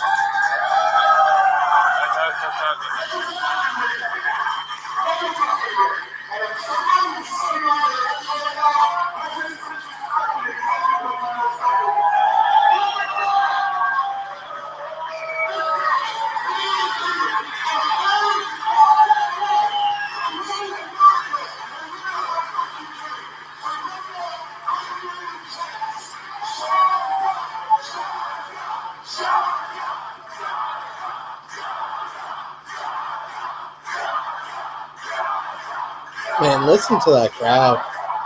They fucking love her. This does have the potential.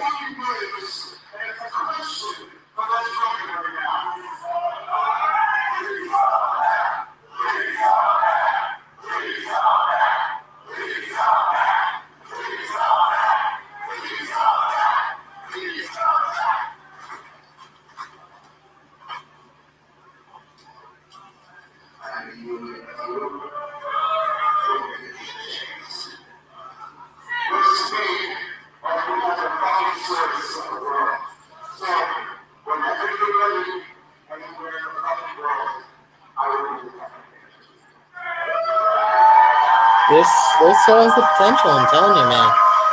She has the work, the ability, the crowd work, the ring work to be the next Casey Kirk type, I believe.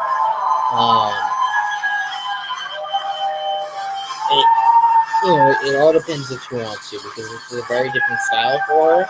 You can tell, but she has it, I believe.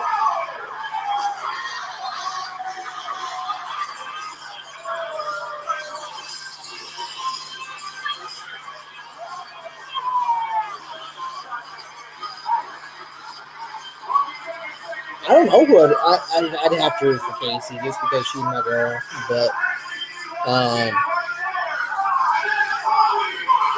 Charlotte, she surprised me. But yeah, I'd still have to go for Casey. The only one I probably wouldn't go for Casey over is Allie. But outside of that, Casey is my girl.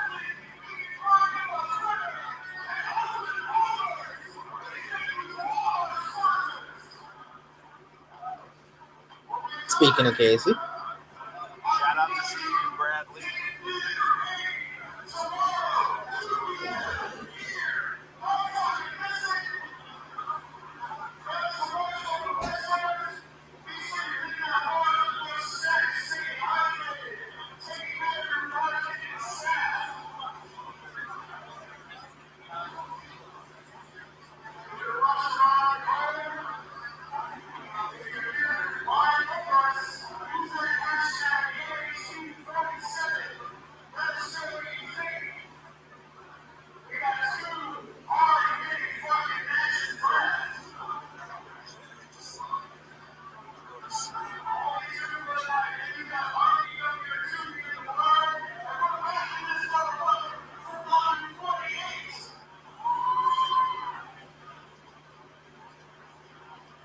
What did I say?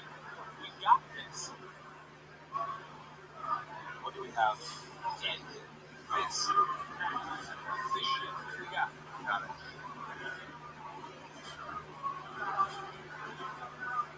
Jerry, how you doing? He said he's doing better now that Mr. Steal Your Girl is gone. I would like to dispute if Danny has ever stolen anyone's girl. Feels fake. Feel free to join the conversation. Use the hashtag NHB. 47.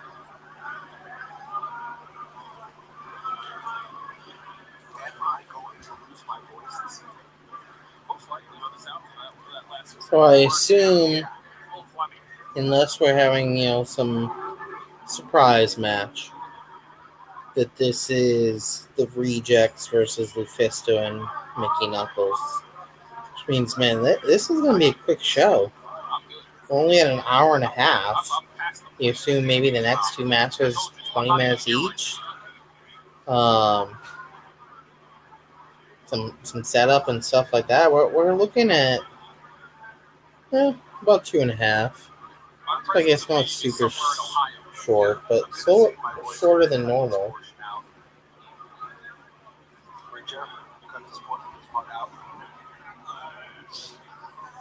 I don't know what that noise means. I'm not sure. I think he may have pulled a back muscle. Yeah, Mickey is one of those ones that I'd love to have drop me.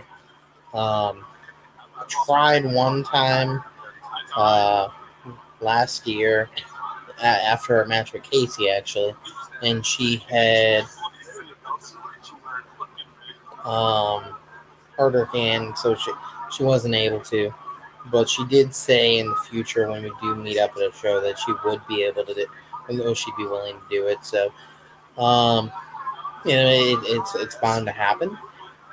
It's just a matter of us linking up at a show again and making it happen. We're definitely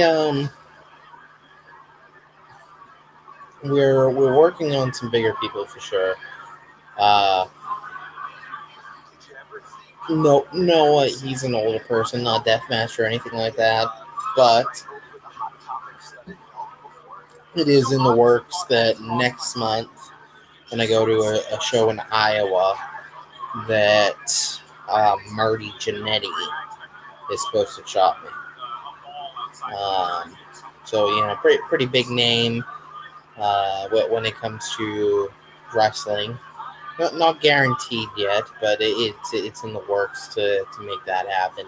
I know his handler pretty well when it comes to promotions and stuff of that nature. So that definitely is in the works. The same event, I'm hoping to meet JBL, hoping to meet Conrad Thompson, not for Chop, but just let him know about what we're doing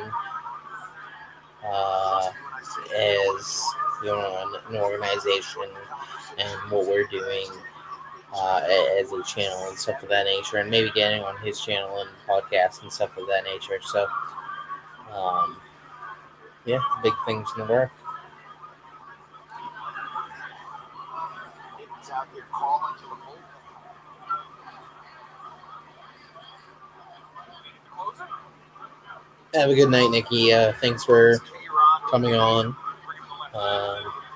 And just like I said, push out the stream. I saw you posted on a couple of different things, so just push it out, let people know.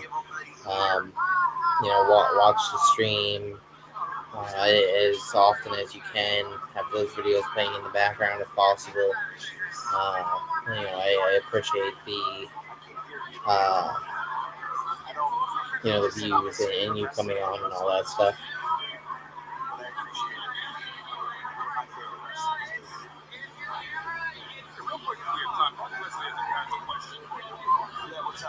What's the Chicago version of the Fish's Get Goodbye? Currently, I have 2 bottles of room temperature water. I have strawberry C4. I have Lifesaver gummies. That's what we're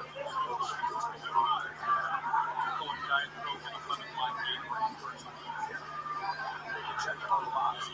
Electrolytes, whatever's in Diet Coke. It's just cold battery acid. You know that, right? It's great. But I am for that. Absolutely. Hey, I Coke.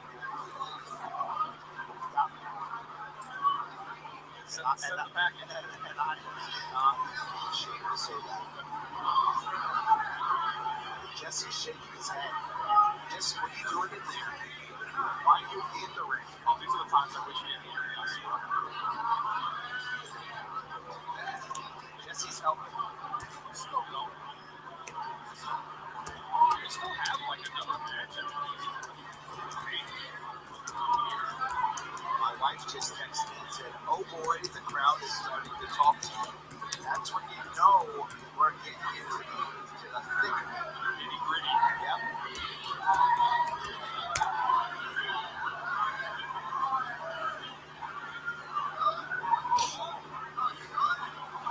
Shout out to my lovely wife, Carrie, watching. We got them setting up all this fuckery here. But if I do ever love a shirt out of a Hawaiian shirt guy, I'll make sure that it gets filmed so you get to see like the highlight reel. I got you, Gary. Yeah. I'll edit it together and strong over it or something. I was gonna say, like, you're the best. That works. One of those. Struggle A and B.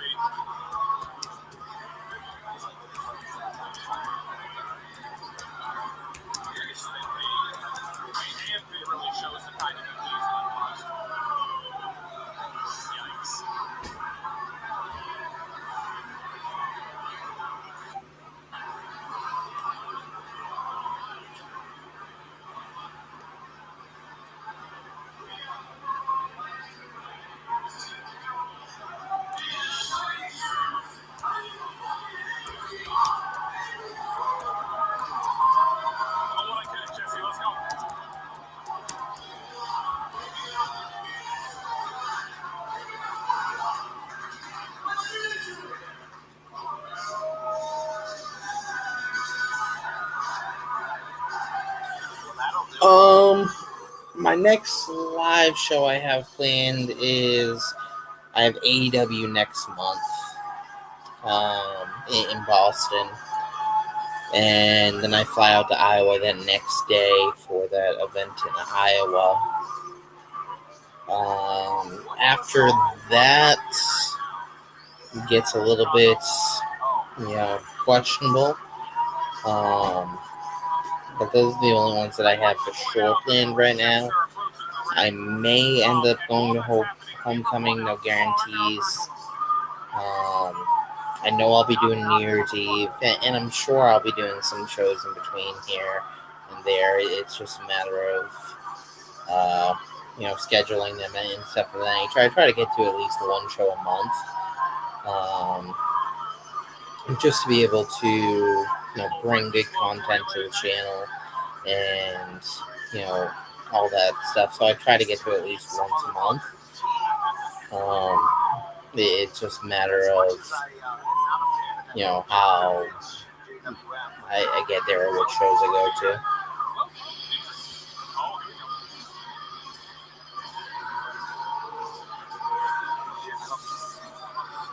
Some good old-fashioned violence.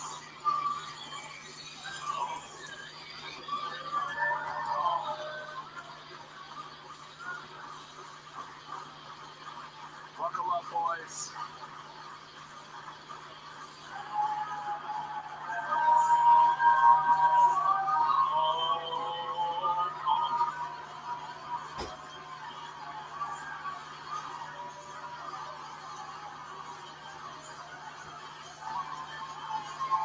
All right.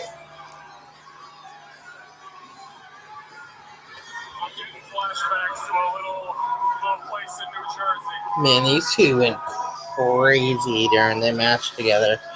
Lufisto and Mickey Knuckles. So,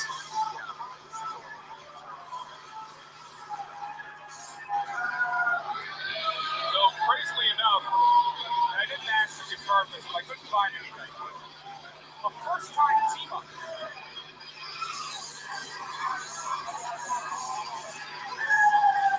I guess we get to find out. Are these enemies better friends?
This is going to be a banger of a match, I think.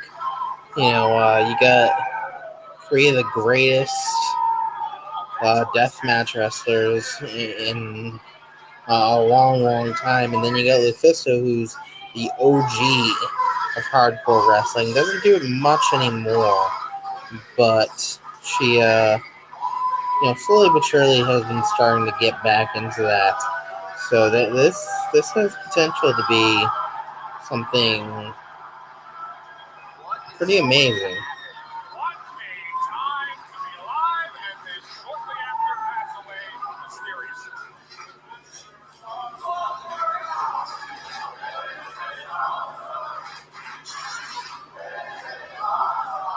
Oh, she always started off here. Flash kick from the Duke. And look at these two, the season tag team.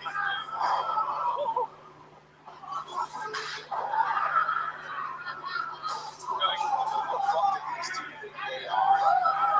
The fucking rejects. I was gonna mention we had a first time team up between Mickey Knuckles and Lufisto. The rejects, last time they teamed up was in April. They have a fucking Motor City fucking hunting rifles. Bad and light tube. Oh, he's carving up the titties, not them. Well, Mephisto, we have no choice. Look at this. We gotta understand in a match like this. Light tube to the back. You don't see tag team matches very often in chains. This is definitely a different style of wrestling when it comes to inside the chains. So it'll be interesting to see how exactly it works out. Chemistry absolutely unmatched. Oh no. Oh no. Oh look. Would they learn that one from Akira? Spare by Mickey Knuckles. You know how scrappy these two are. Fighting from underneath, no problem. I mean, Mickey Knuckles showed up in Chicago and turned into Brian Burlock around the corner. Jesus. Trying to push her off there. Oh, here we go. Oh. That'll work. That'll do you one better. Little groin kick, German suplex action.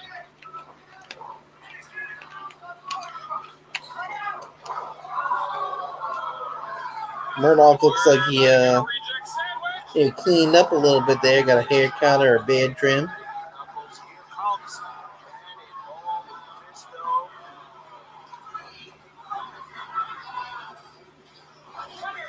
You gotta think about the impact on both competitors, but also Mephisto sent Kermini into those tubes where they cut up the leg. Here comes Reed Bentley.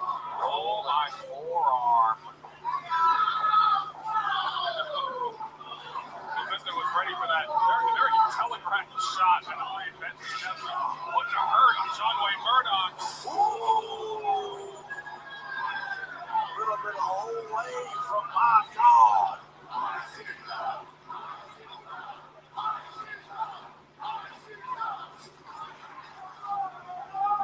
She hit that pole like it was her job.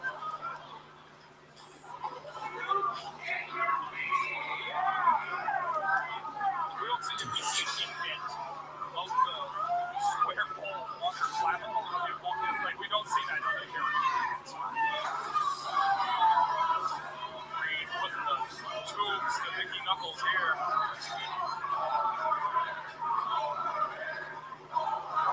This numbers game is very quickly getting out of hand. Both regions Oh, slams the hand down into the light tube. Reed Bentley.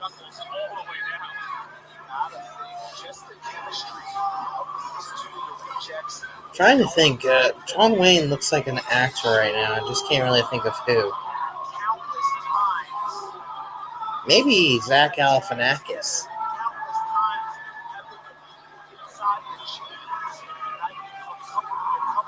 from The Hangover. Mephisto busted open.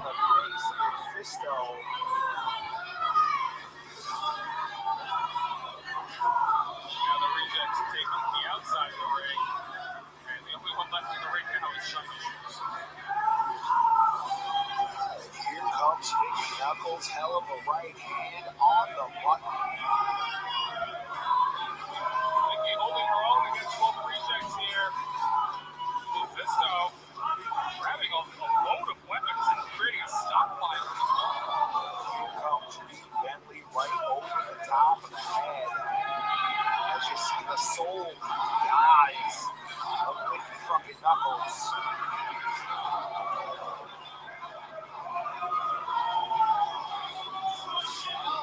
Mephisto back on her feet. Just a fastball down the middle, bounces right off the top of the head, but here comes the dude. You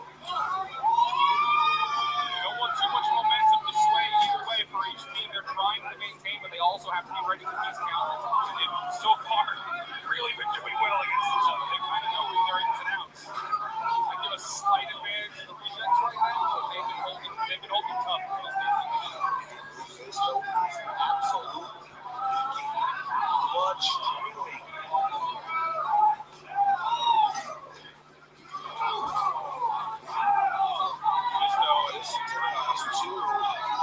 trading blows. Oh my God.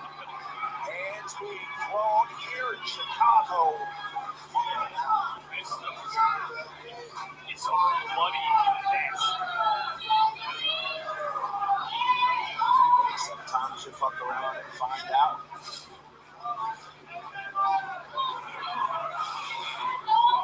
Here come the rejects. With a precarious setup of chairs. Tubes in hand.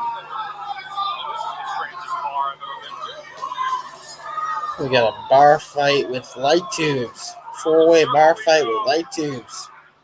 Punch the Reed, punch the LaFista, punch the Murdoch, punch the.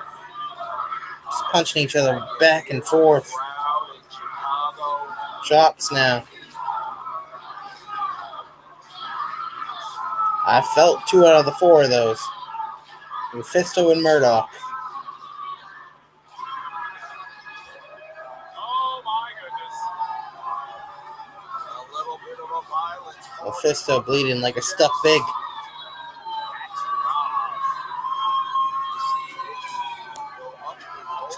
He's definitely taking the worst of this death match so far. Covered in glass. Not exactly an ideal position to be put in. Oh, and now the rejects taking advantage here. Oh no. More devious chair setups by the reject. They were sticking to the plan.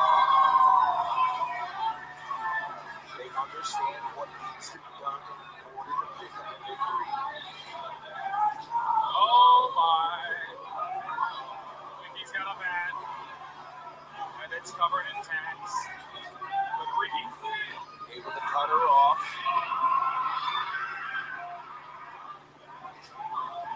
Oh. oh my god, what is this? I am not entirely sure. LaFista draped across the table, set on top of chairs. Now they're laying Mickey Knuckles across the other one. Both of them are sending to the top rope. We got Reed Bentley on one, John Murdoch on the other. What is going to happen here? Oh, wow. Both of them, LuFisto and Mickey Knuckles, go through the tables. Here comes the Duke. Hooks the head. Brainbuster. That's gotta be it. Wow! Simultaneous kick out.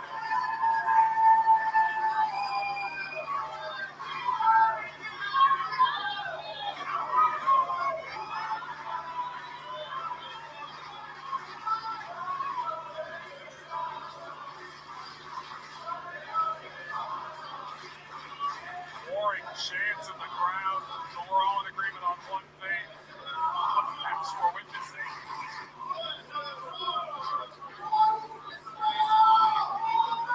Regents look a little lost here. I don't know if they expected that level of confidence out of that kick out, let alone a kick out at all.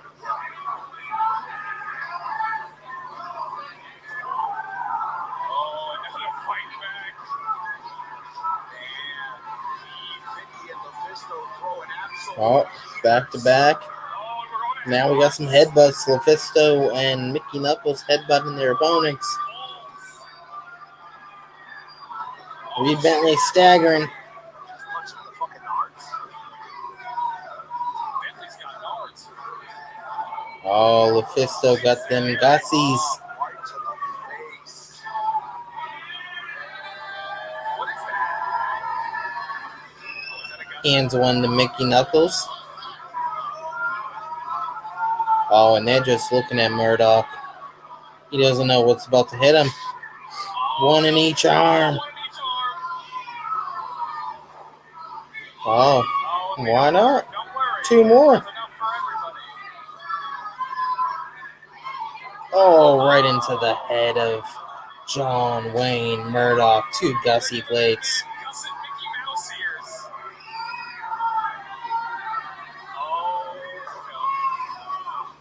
Oh.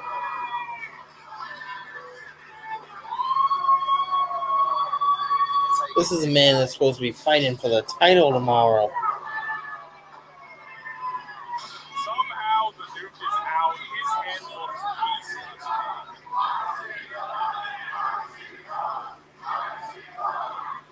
The Duke rolled the wrong way. Right into the whistle.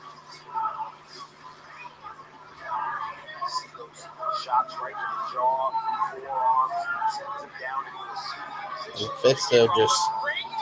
Oh. Drop kick into the chair. John Wayne Murdoch falls to the ground.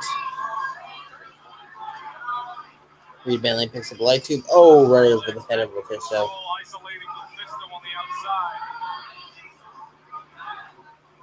Reed Bentley's going out back for something. For what?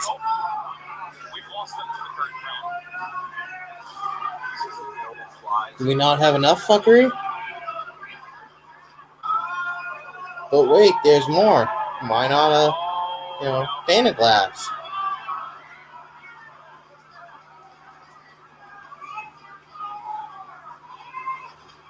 We got Spider Nate Webb just shaking his head.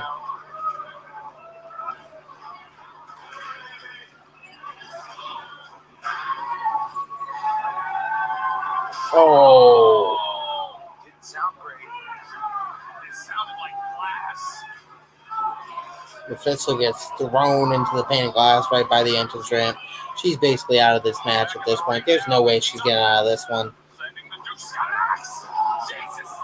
Oh, Mickey Knuckles propels the axe almost into John Wayne Murdoch's skull. Hooks her up. Oh, Regal Plex. Hook her up. Take her And, oh, 1, 2, and still kicks out at a 2 count. Mickey Knuckles is crazy. Now we got some more light tubes.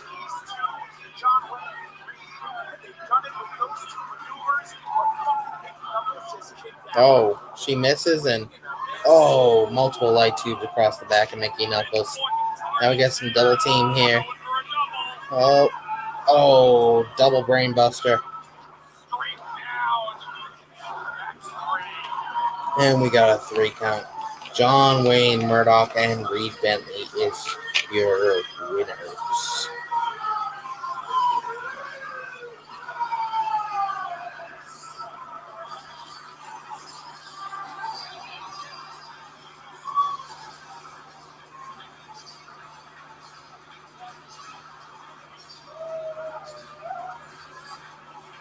Tremendous back and forth contest. Pushing the absolute limit.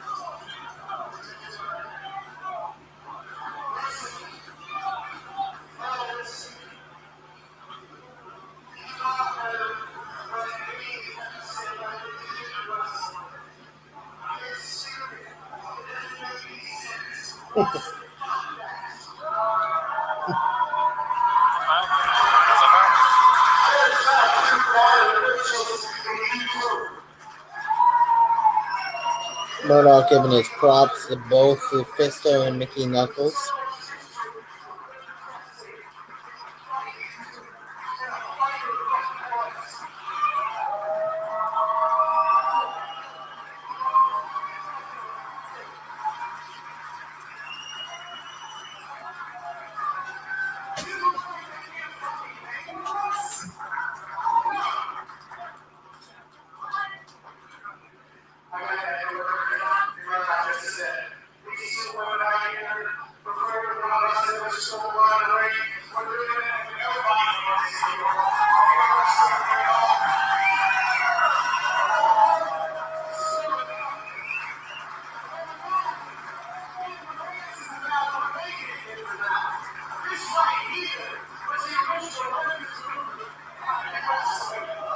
Now Reed Bentley giving his props to them. I'm definitely glad that he played ball with this one after what happened in his last match. No one really knows if it was scripted, if it was not scripted. Was he supposed to win the title? Was he not supposed to win the title? Was it a rough mistake? He definitely played ball in this match, which is props to him.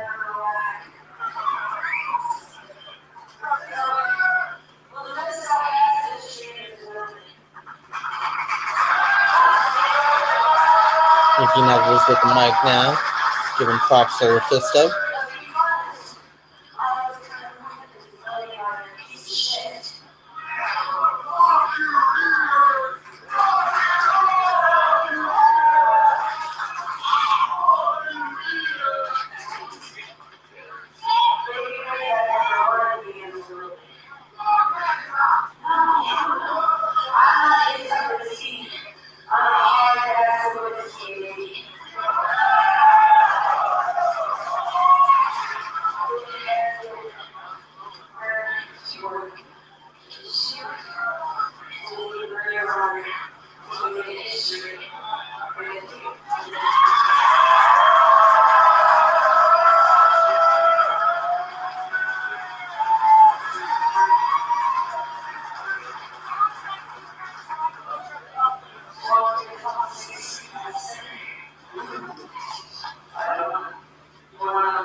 Absolute legend in Lufisto and in Mickey Knuckles.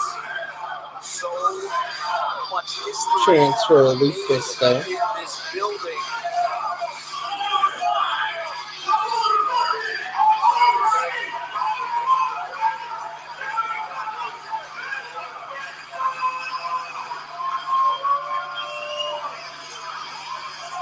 You heard it from Righteous Jesse, the OGs.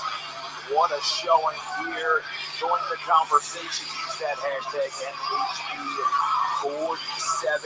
Let us know what you think so far.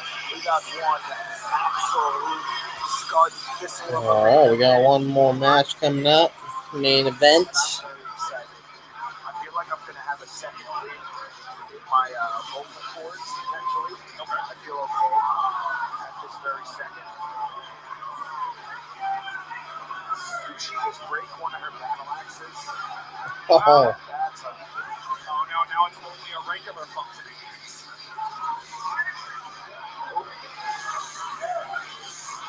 well, we're just gonna. Okay, we gotta pull some surgery. Does somebody have, like, Look how well embedded it is. is there like a force in the back? I was gonna say Mick's really struggling to take that axe out of that.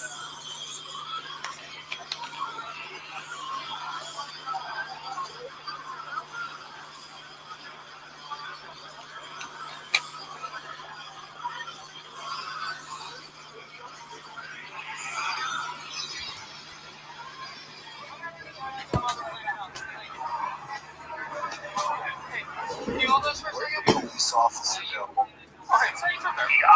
ICW shop is locked. Buy the merch. We've got t-shirts. We've got hoodies. We've got hats. We've got fight use size weapons.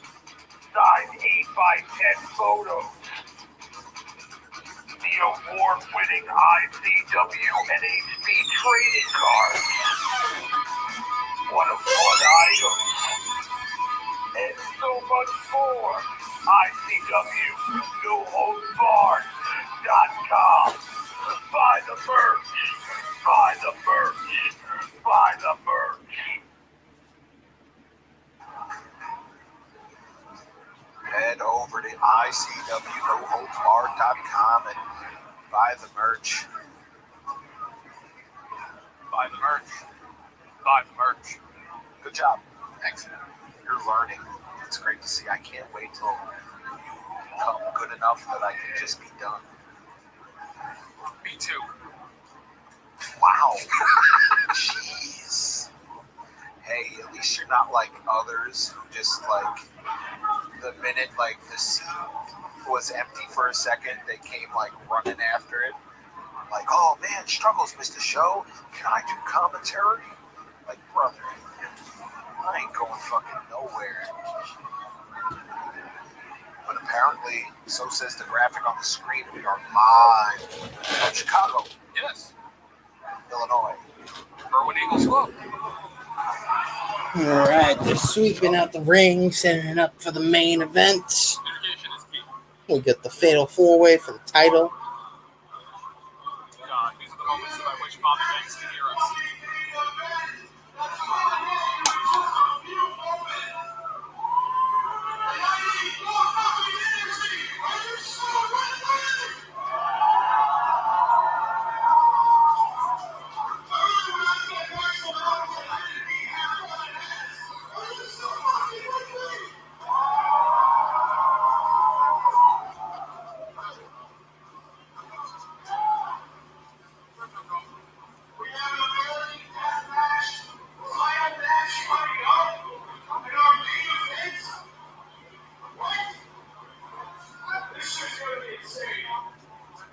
It is correct.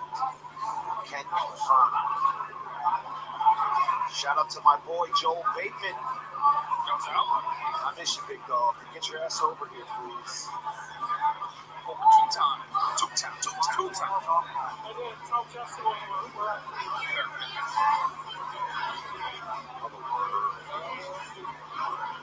Hell of an entrance theme. We walked in and I saw somebody with the Sick Hunt shirt. Can you say that? I think so. Getting the ring all set up. Say it again. We got plenty of fuckery going into the ring. Sick Hunt. Join the conversation. Use that hashtag NHB47. You guys are tuned in to all the things that will be cut out of VOD. Join the NHB Patriots backstage. Do we have that? No. You just making shit up? Yes. That's There's money to be made in these opportunities, and you just let them drop it. is that? What's this? Is?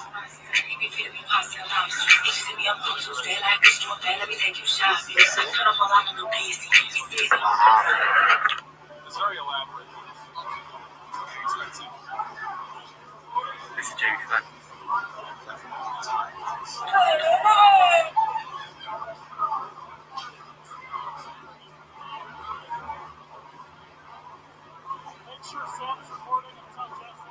Bobby and Black are enjoying the sultry tones of Righteous Chastity. And that's the shit by the looks of it, going absolutely nuts every match. You love to see it.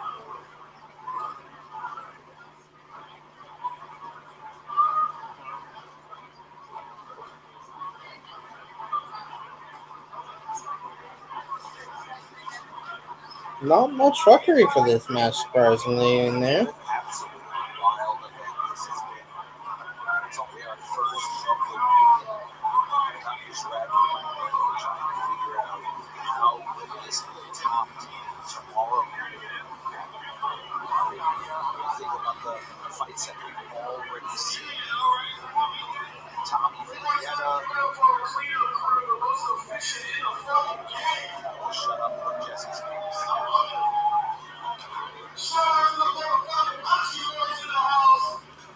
Now we're starting to get a little bit more. Still not as much as I was expecting for a main event.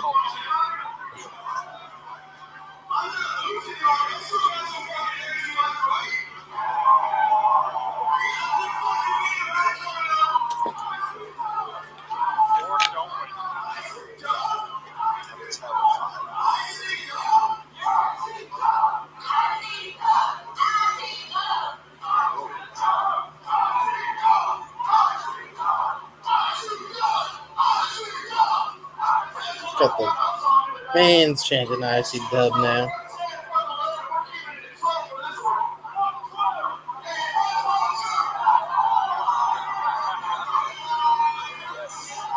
You are the man. Not you, I'm sorry.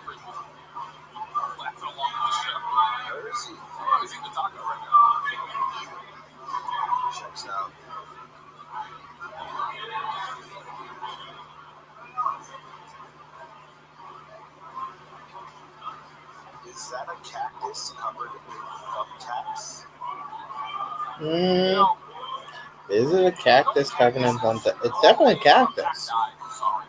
Normally, Can't tell if it's covered in thumbtacks, but if it is, that's definitely a inventive weapon. I mean, normally cactuses are pretty badass enough, but It's a classic. this is one of those weapons that I truly believe in my heart does not require weapons. They are the weapons. Or just putting stuff in the way to patch it. I'm very interested to see if I have enough gas. Let's find out live. this is the one downside of live deathmatch wrestling. It definitely does take a little bit for the ring to get set up and stuff of that nature. I mean, it's all worth it. It's all part of the match, but it definitely does leave for a little bit of a lull sometimes when it comes to the action. Gives you some time to get a beer, use the bathroom, grab a bite to eat. Stuff of that nature. We got our beer right here from Athletic Brewing Company.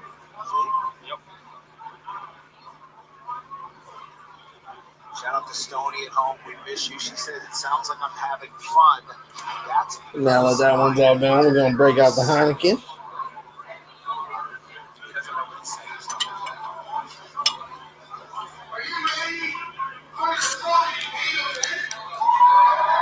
Pop the top on that bad boy. Oh, it's frozen.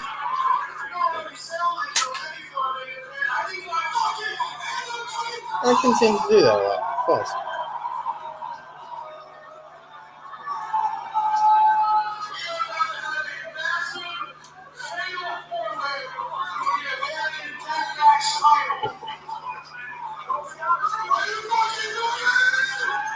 Oh, are you fucking ready? I'm fucking ready. That's what I know. Get the crowd hype the fuck up. Say a prayer for me and all those in the vicinity.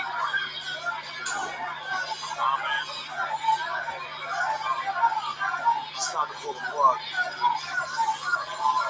And first, we got Tank.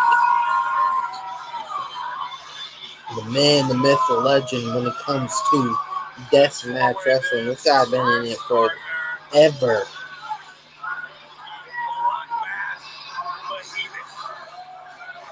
correct. Joined by the irrevocable, The spiritual advisor. the reverend. Correct.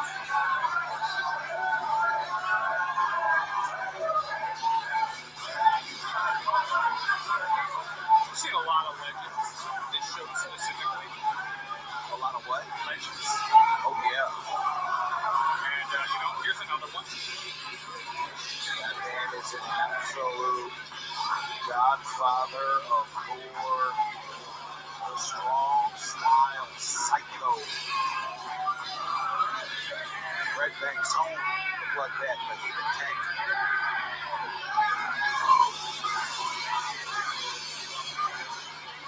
You almost feel how, antsy everyone is. Oh, it's a nervous energy. And it's not just for me this time.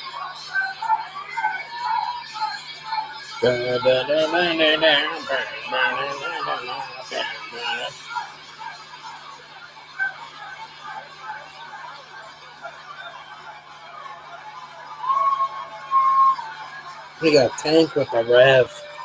That's when you know some shit's gonna go down.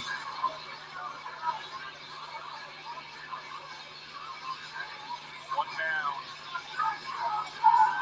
3 to go.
fucking cool.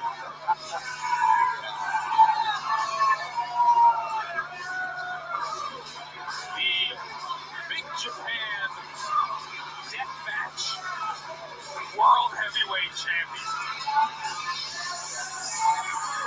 is about to enter the chains, and this isn't even the first time we've seen it. Kobayashi come to the ring.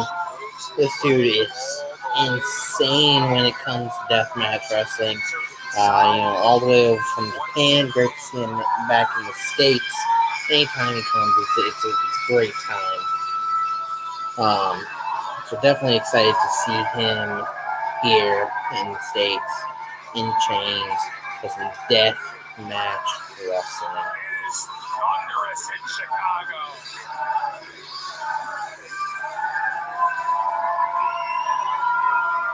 Legend after legend after legend.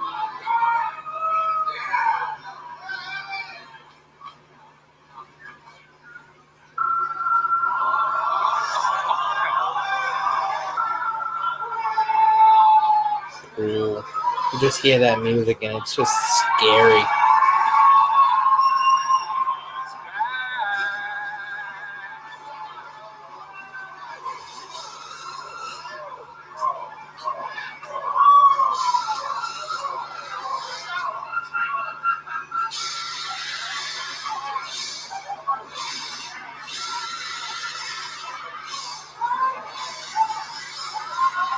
Oh, what the fuck is that? Jerry, where did you get that from? What does Cool have? What is Cool doing?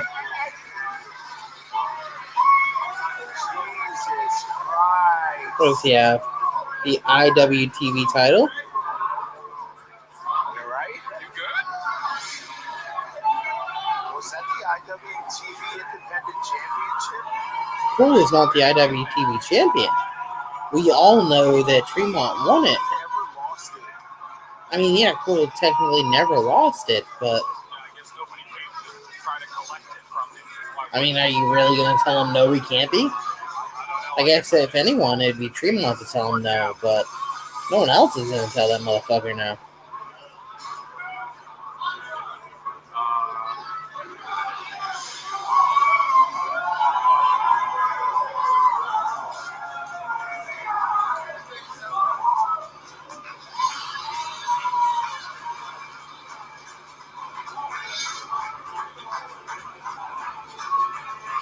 Now, we've seen Cool versus Tank before. It was a crazy match.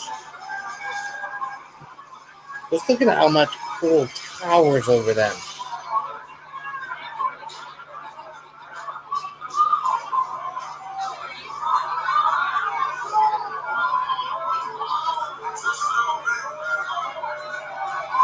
And now here comes the champion.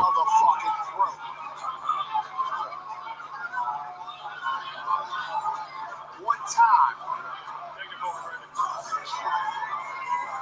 Motherfucking March Madness in Chicago.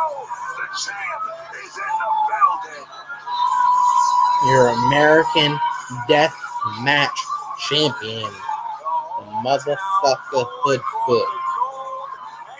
Maurice Atlas. Dude is a beast.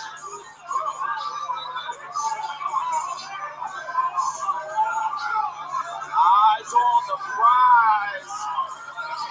It's game time. It's always March Madness when the mayor of St. Town goes home.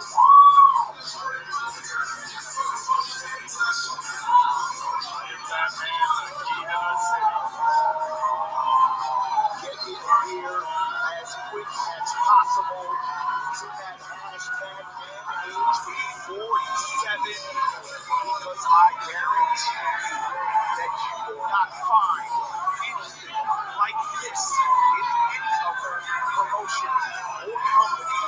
It's only here, only ICW, no holds barred, only on ICW.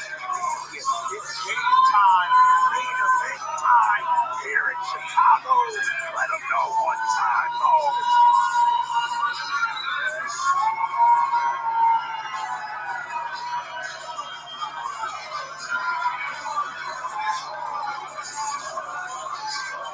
Let me hear that shit.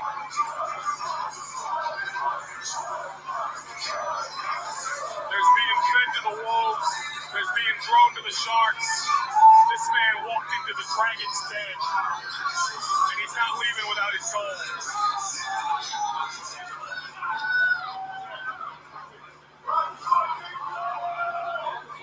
It's our only match.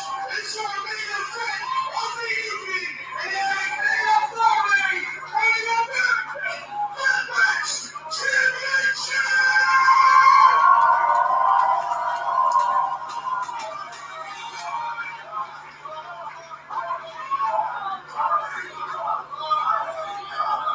All right, all four participants in the ring.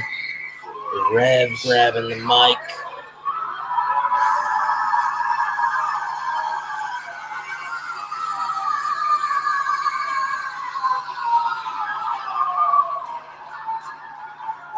It's a crazy growl.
Man has been doing it forever. Guy is an absolute fucking legend since 1996. Imagine that.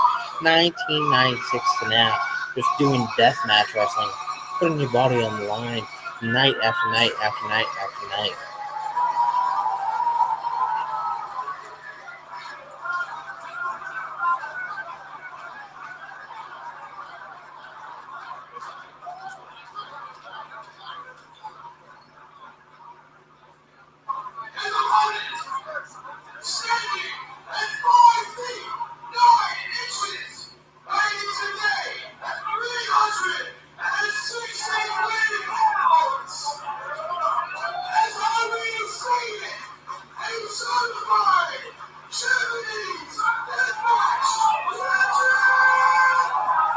One of the greatest deathmatch wrestlers of all time overseas.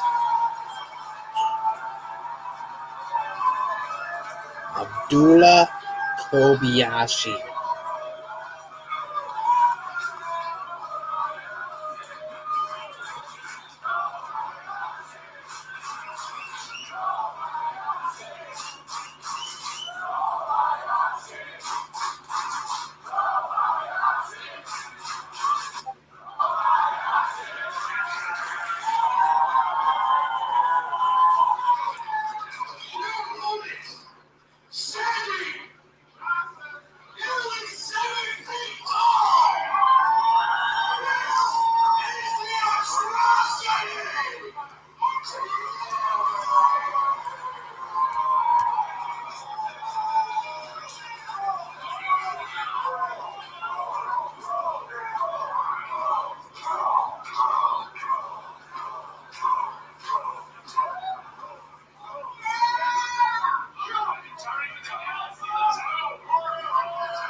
In his hometown.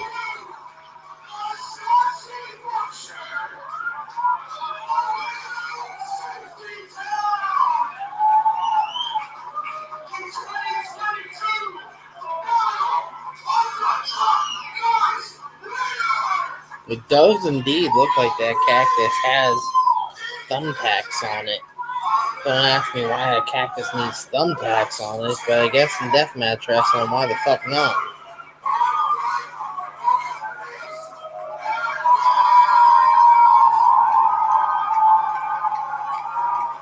I see we do have a viewer. Thank you.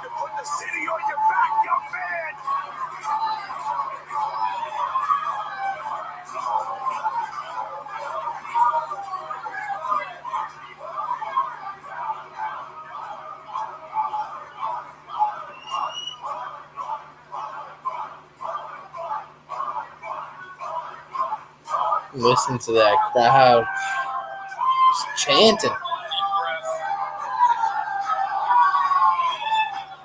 we fucking go. Main event time here at NHB 42nd. There's the bell.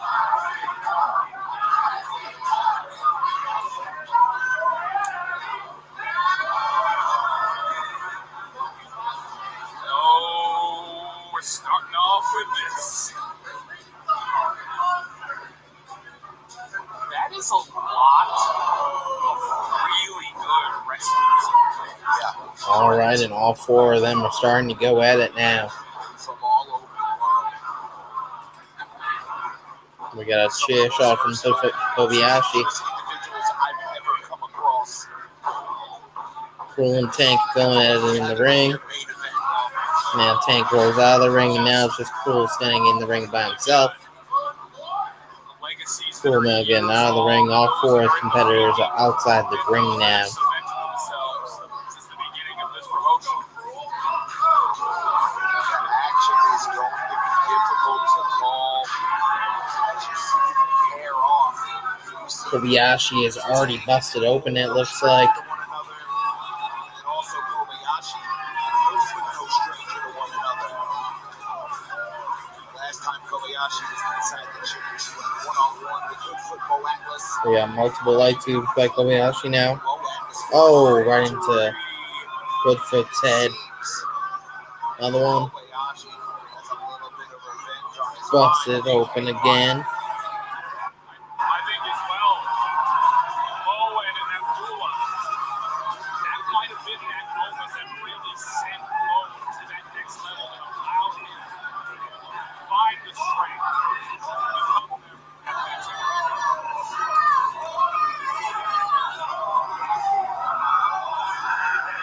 This is where you prove it's not a fluke. Tank and Cruel brawling inside the crowd here. Difficult to catch up with all the action. These two going.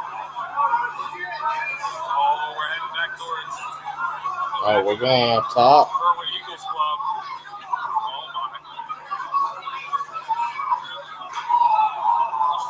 Oh, he didn't even. This is going all over the arena now. Headbutts. I'm hearing Cruel grabs the speed limit sign, bangs it across top of Tank's head.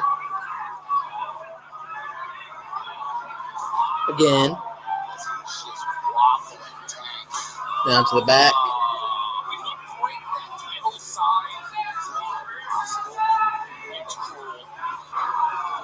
260 gauge in it.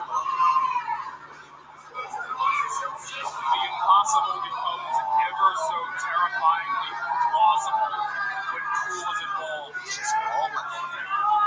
Hoodfoot gonna carve a motherfucker up now. Now look at Kobayashi. Just Kobayashi. out of it, finally coming to as Mo Atlas just stabs him in the forehead. Kobayashi with a long flight from Japan to here in Chicago. And now he turns it around. Now he's covering up Hoodfoot. You see the blood start trickling down Hoodfoot's head. Chicago last night, you got to turn a body clock just as it doesn't update that fast. It's definitely a difficult situation he's put in, not even considering the fact that he's put in there with three of the hardest motherfuckers who ever lived. Yeah. Talk about about a difficult situation. You just see Tank just continuing to take damage. As Newell just walked up to Cole, beating up Tank. Yeah, not the best idea. Now you see these three just trading blows. And a little bit of redemption for the bloodbath behemoth. Chops there, but a duel on Tank. They go their separate ways. Oh, he's giving him advice. I'll give him a bear. That always helps. Busts the plate right to Cole's chest, and he doesn't even flinch. Just pulls it up, and now he's stabbing himself with it. Cole is stabbing himself in the chest with the gusset plate, and he is not even flinching.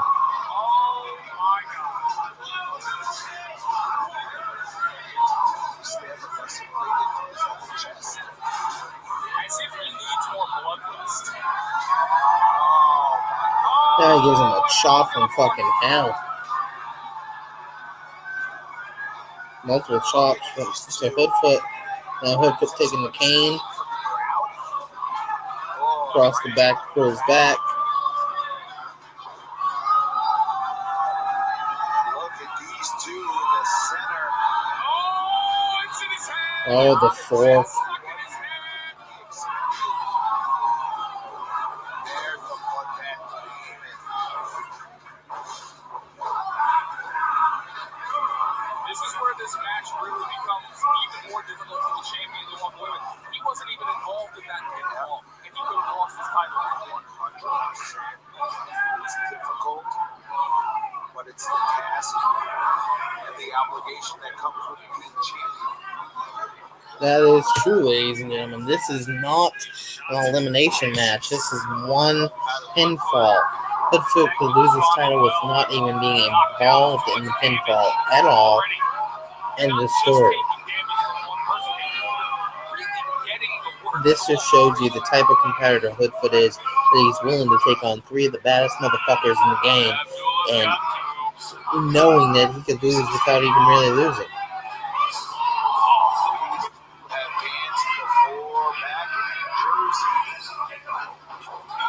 Now picking up right where they left off. Kobayashi says, that's not enough. We need more to Hoodfoot. Now he gets three and slams him across. One was not enough. Put that shit to the side. He just starts to ramp up. Able to duck the line. Oh my. Looks for that half. Hooks the head. DDT. From the champion. Oh, and the monstrosity is climbing the chains. Oh, Jesus. Tank with another bundle on the champ. And he's got him. Schultz. And on the throat. All four in the ring, though.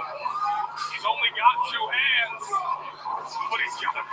Oh, my God. Choke slam from Cruel to Hoodfoot and Kobayashi. What else do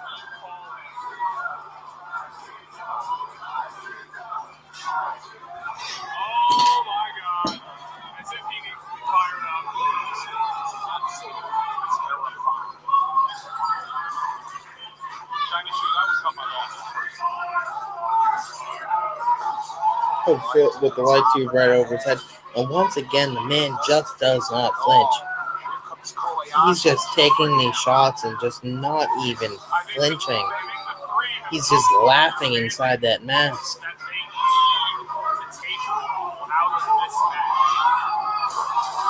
Says, come on, give me the best you got. 7 light tubes, and that finally gets him out on his feet.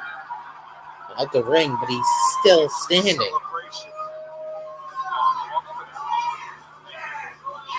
Now he's busted open.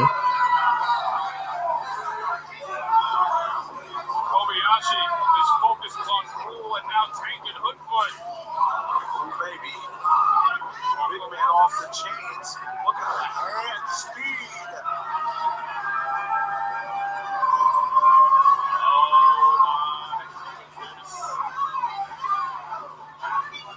Kobayashi getting him set up. And Tank set up. Kobayashi now. A throat thrust to Tank. Oh, goes for the elbow drop and hood foot rolls out of the way. Cruel is on the apron. And now Cruel is getting back into the ring. You can tell he looks a little bit hurt now, a little bit dazed. Maybe one of those light tubes, went a little bit wrong. He seems a little bit out of it. It's usually one-on-one situation. These are three absolute legends, three horses, three unbelievable competitors. He just scrambled his eggs. Oh no. We're actually giving him multiple headbutts, and once again, he's just standing there. He just took a punch to the nuts, and he's still standing. What does it take to get this man down? Abdullah's found a weak spot. And there, those rapid fire headbutts. Drops Cruel down to it. Oh my goodness. Oh. He just turns the tables and throws it in that cussing covered door. It's a huge man. He just changed Fucking through him. He's trying to get out of here. I don't blame him whatsoever. Oh my. Oh, chops from Tank to hood foot. Meanwhile, Thought was going to happen, but here we go. Here comes Mo Atlas, the bloodbath behemoth, trading shots. this combinations to the body, to the head, now back to the headbutts. Too close. Oh, I heard you right now. No. Big headbutt. Oh. Oh my God! Flatliner face first through that door. He might not. Tank going for pinfall on hood foot 1, 2. Hood foot kicks out of 2. Cool. And Kobayashi going to the back. We gotta get a camera back there somewhere, guys. This is like a survival. Like, oh, there's that. No.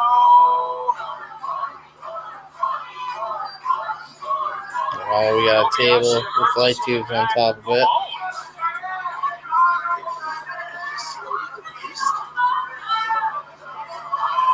have no idea. But Tank has set up a device in the ring. Kobayashi comes back out front. We don't know what happened. No Cruel at all. Maybe Cruel was actually hurt, and they called a spot to bring it up back. Time to dial it up one time. The veteran able.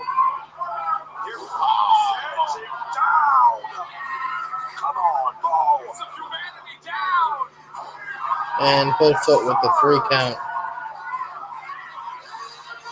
on Tank for the win. I have a feeling that something happened there with Cruel, and hopefully it's not too serious. He does seem to, have a lot of health issues. So hopefully it's not anything too serious where tomorrow he's supposed to have a huge match against Kurtz.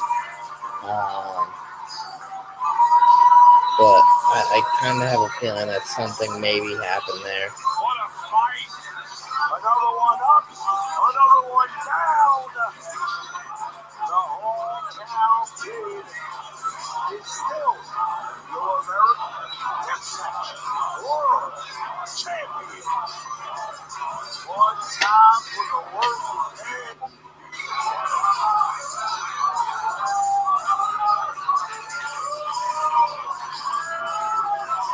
Where the hell is This man just said, "Murdoch, ready, motherfucker.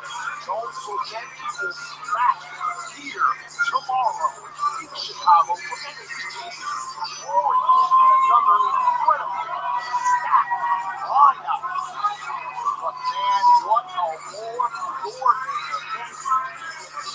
some way, Blood Champion is on showing respect. Hank shaking Hoodfoot's hand, giving him praise.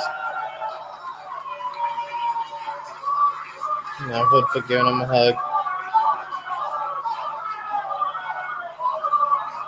You love to see the respect.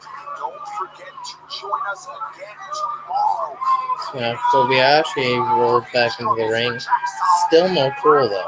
Here at ICW. We'll see you tomorrow night.